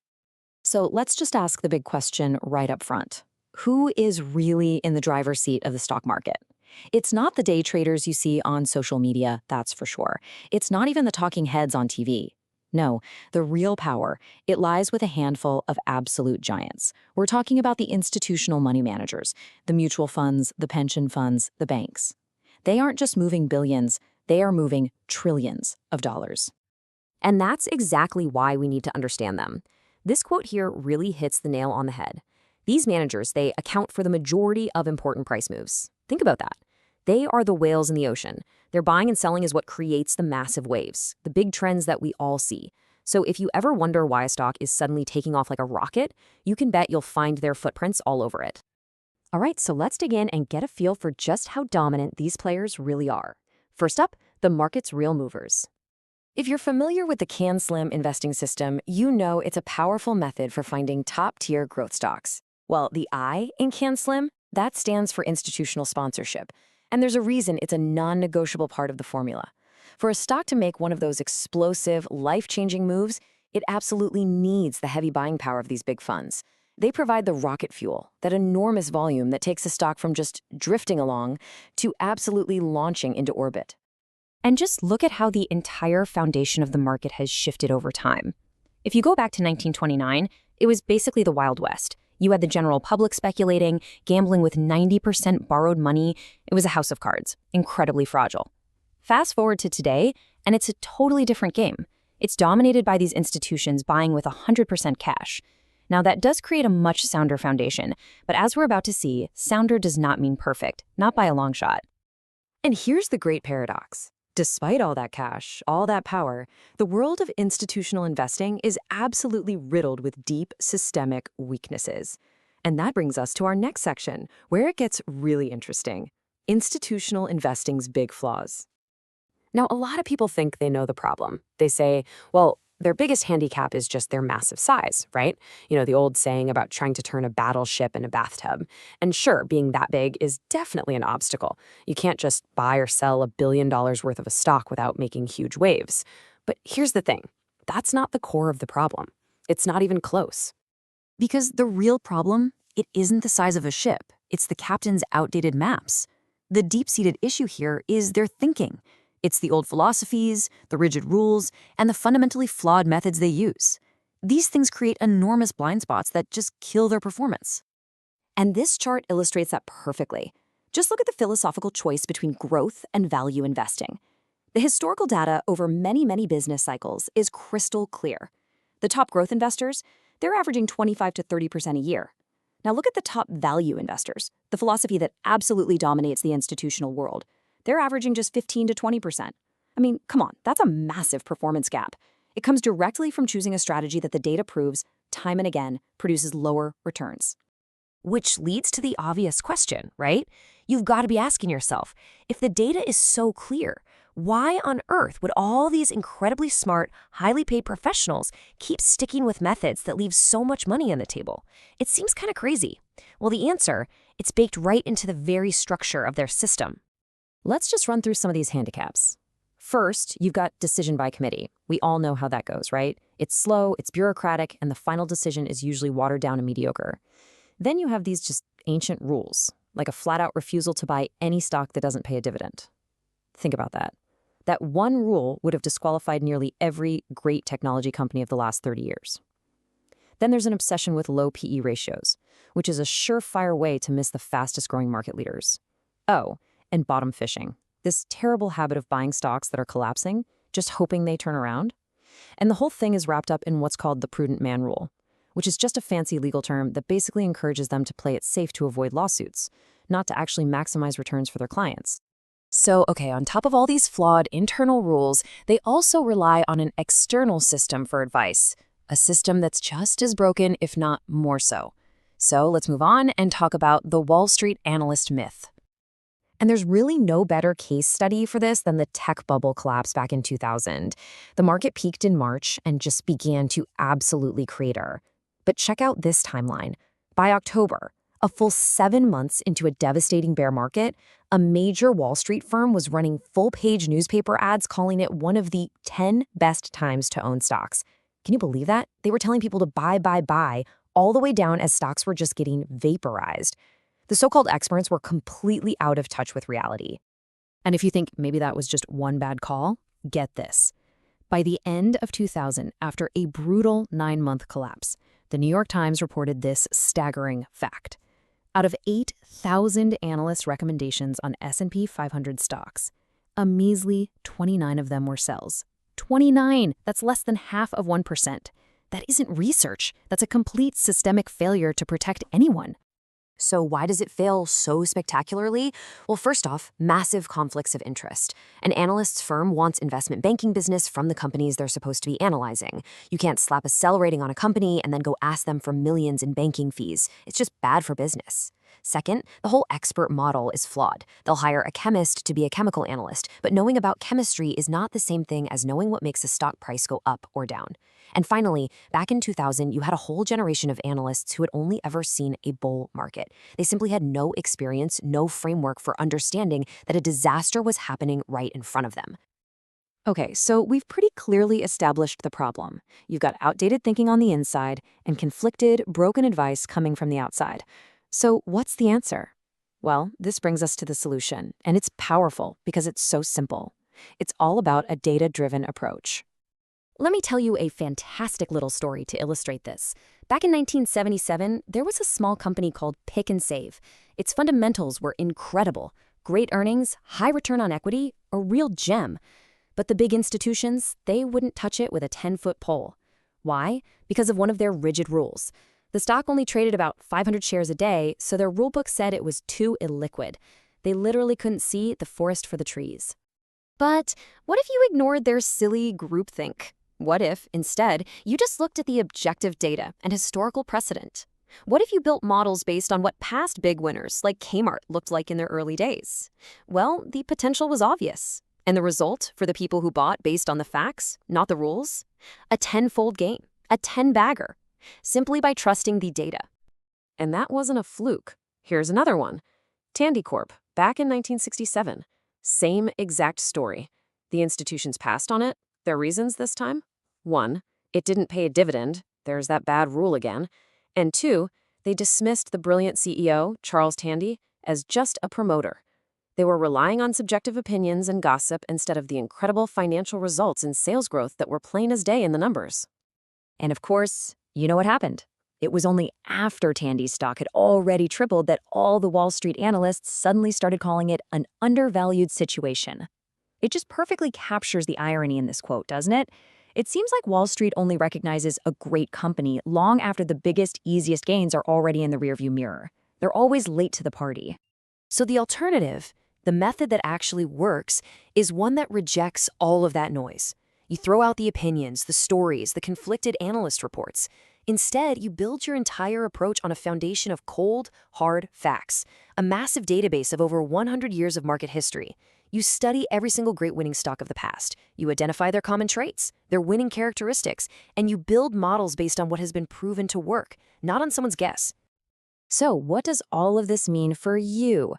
This is where it all comes together. This is where their weakness becomes your strength. Let's bring it all home in our final section, your edge as an investor.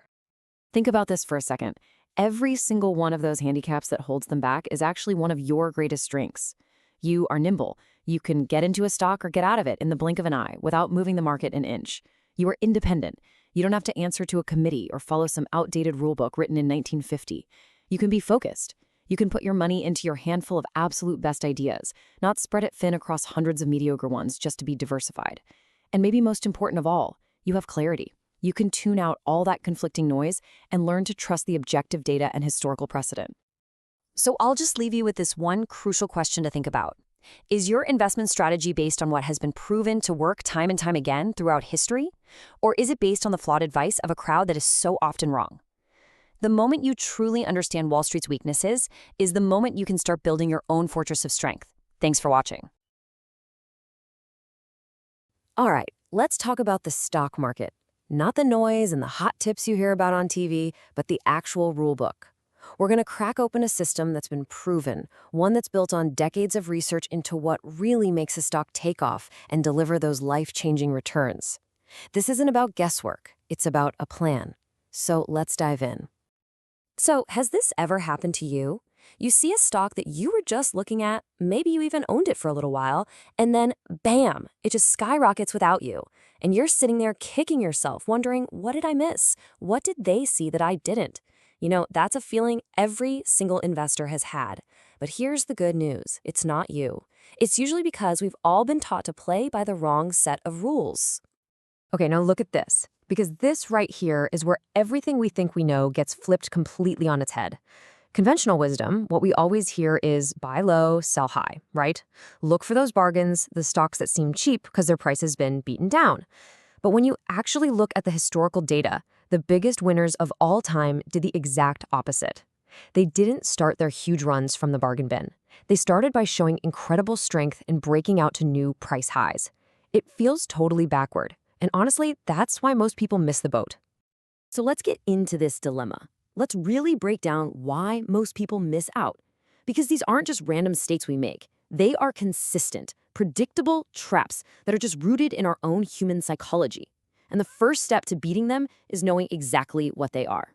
Here they are, the big four. First up, the PE bias. We're taught that a stock with a low price-to-earnings ratio is cheap, that it's a good value. But the facts are clear. The absolute best companies, just like the best athletes, they command a premium price. Then there's the fear of new highs. Buying a stock at its highest price ever feels incredibly risky, doesn't it?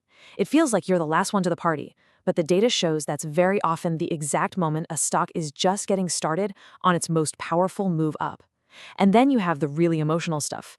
We sell our winners way too soon just to lock in a tiny profit because we're scared it'll vanish. But we'll hold onto our losers forever, just praying they'll get back to what we paid for them. That right there is how you destroy a portfolio. So how in the world do we avoid falling into those traps? Well, it's actually pretty simple. We replace all that emotion and all that opinion with a checklist that's been built from studying the DNA of every single great winning stock from the past 100 years. This isn't about what might work, this is about what has worked, over and over again. And this really is the core idea. Forget what you hear from the so-called experts. Forget your gut feeling about a company. The market could not care less about our opinions. It responds to one thing: hard, cold facts. And those facts show up in the numbers. So the first and most crucial number is this: earnings. Explosive earnings growth is the number one thing that drives a stock's price into the stratosphere. So the checklist starts right here. We're looking for companies where earnings per share have grown at least 25% a year for the last few years, and their most recent quarterly earnings need to be up at least 25 to 30%. Now, in a really strong market, the true leaders, they're showing growth of 40, 100%, even 500%. This one is absolutely non-negotiable. Next up, how good is the company at actually making money with the money it has? Well, that's what return on equity, or ROE, tells us. Think of it as a report card for the company's management. We want to see a minimum of 17%, but the truly great companies, the ones that become household names, they're often showing an ROE between 25 and 50%. That's efficiency. Now this number, this one, is a big deal. A relative strength rating of 85 means that this stock's price performance over the past year has been better than 85% of every other stock in the market. See, we're not looking for some broken down stock, hoping it'll turn around. We are hunting for the leaders, the ones that are already proving they're stronger than everyone else. This is how you find the best of the best. The numbers tell us most of the story, but not all of it. The truly legendary companies also have what you might call a qualitative edge. They've got some game-changing new product or service. They're the number one or number two player in their industry. And finally, and this is huge, they have increasing institutional sponsorship. This means the big players, the mutual funds, the pension funds, they're buying in.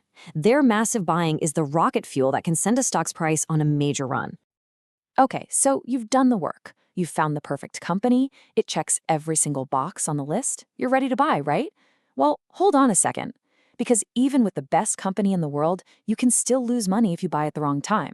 Finding the right stock is only half the battle. The other half is knowing the exact right moment to pull the trigger. The best time to get in usually comes after a stock has already had a great run, and then it needs to take a little breather to consolidate its gains. This often creates a pattern on a stock chart that literally looks like a teacup with a handle. The cup is that first big pause. The handle is a final little dip that shakes out any nervous investors. The correct buy point, the moment you act, is when the stock price breaks out above the top of that handle. And this part is critical. It has to happen on a huge surge in trading volume. We're talking at least 50% above normal. That's your confirmation that the big institutions are moving in with force. And this quote from William O'Neill, the man who developed this system, just nails it. It's not about chasing a stock that's already way up. It's about having the discipline to wait for that one precise moment, that initial breakout from a solid price pattern or a base. That's your spot. That is the lowest risk, highest reward entry point you're going to get. All right, we've talked about what to buy and when to buy it. But honestly, none of that matters if you don't know when to sell. And this is without a doubt the hardest part of investing for just about everyone. It means either admitting you were wrong or letting go of a stock you've grown to love. This is all about playing defense with your portfolio, and it's what separates the pros from the amateurs. So let me ask you a question, and I want you to really think about it. If you could only follow one single rule to make sure you survive and succeed in the market long term, what do you think that rule would be? This is it, the absolute foundation of managing your risk. Not just some of your losses, not just the ones that make you feel bad, every single one. A small loss can never really hurt you, but a small loss that you let turn into a big one, that can wipe you out. And it's not some vague idea. There is a hard and fast number, 8%. You cut any and every loss a maximum of 8% below the price you paid. No hoping it comes back, no waiting for a better day, no exceptions. Just think of it like this, it's a cheap insurance policy for your entire portfolio. You're just accepting a small, known loss to protect yourself from a massive, unknown one. It is the most professional thing you can do. So what this means is, your selling plan has to be decided before you even hit the buy button. You need to write down your rules for when you'll take a profit and exactly when you'll cut a loss. This takes the emotion out of it when things get crazy. And I can't stress this enough. Never, ever average down. Buying more of a stock as it's falling is just throwing good money after bad. It's you trying to prove you are right when the market is screaming at you that you're wrong. And all of this brings us to the final and maybe the most critical piece of the whole puzzle. You can have the best stock picking system in the world. You can have the best rules. But if you don't have the mental discipline to actually follow them, they're completely worthless. This is a psychological game more than anything else. Just take a look at this story. It's from an engineer in Illinois. Back in 2008, during the massive financial crisis, when most people's portfolios were down 30, 40, even 50%, he broke even. Think about that. How? Because the system's rules told him the overall market was in trouble, and it got him out and into the safety of cash. Being successful isn't just about the money you make. It's about the catastrophic losses you avoid. And then you have the other side of that coin. This isn't some Wall Street hotshot. This is a regular person from Tennessee. He started with about $12,000. Some of it was wedding presents. And just by sticking to the system day in and day out, he built a 7-figure portfolio. This just proves the incredible potential when a disciplined plan is followed over time. And this might be the ultimate lesson and the one that takes the longest for all of us to learn. Your ego is your absolute worst enemy in the market. You have to check it at the door. The market has no idea who you are, it doesn't care what you paid for stock, and it certainly doesn't care what you hope it will do. It's just a giant impersonal machine. Arguing with it is a game you will always lose. Humility is the key. Listen to what the market is telling you, not what your ego wants to believe. You know, at the end of the day, this whole journey is about more than just making money. It's really about personal growth. It's about learning a new skill, applying yourself with real discipline, and understanding that little acorns can become giant oaks. Your own determination to succeed, that's the real secret ingredient. The opportunities are always out there. So there you have it. We've laid out the rules, the checklist, the mindset. The whole blueprint for success, tested over more than 50 years, is right here. The only question left is the one you have to answer for yourself. What are you going to build with it?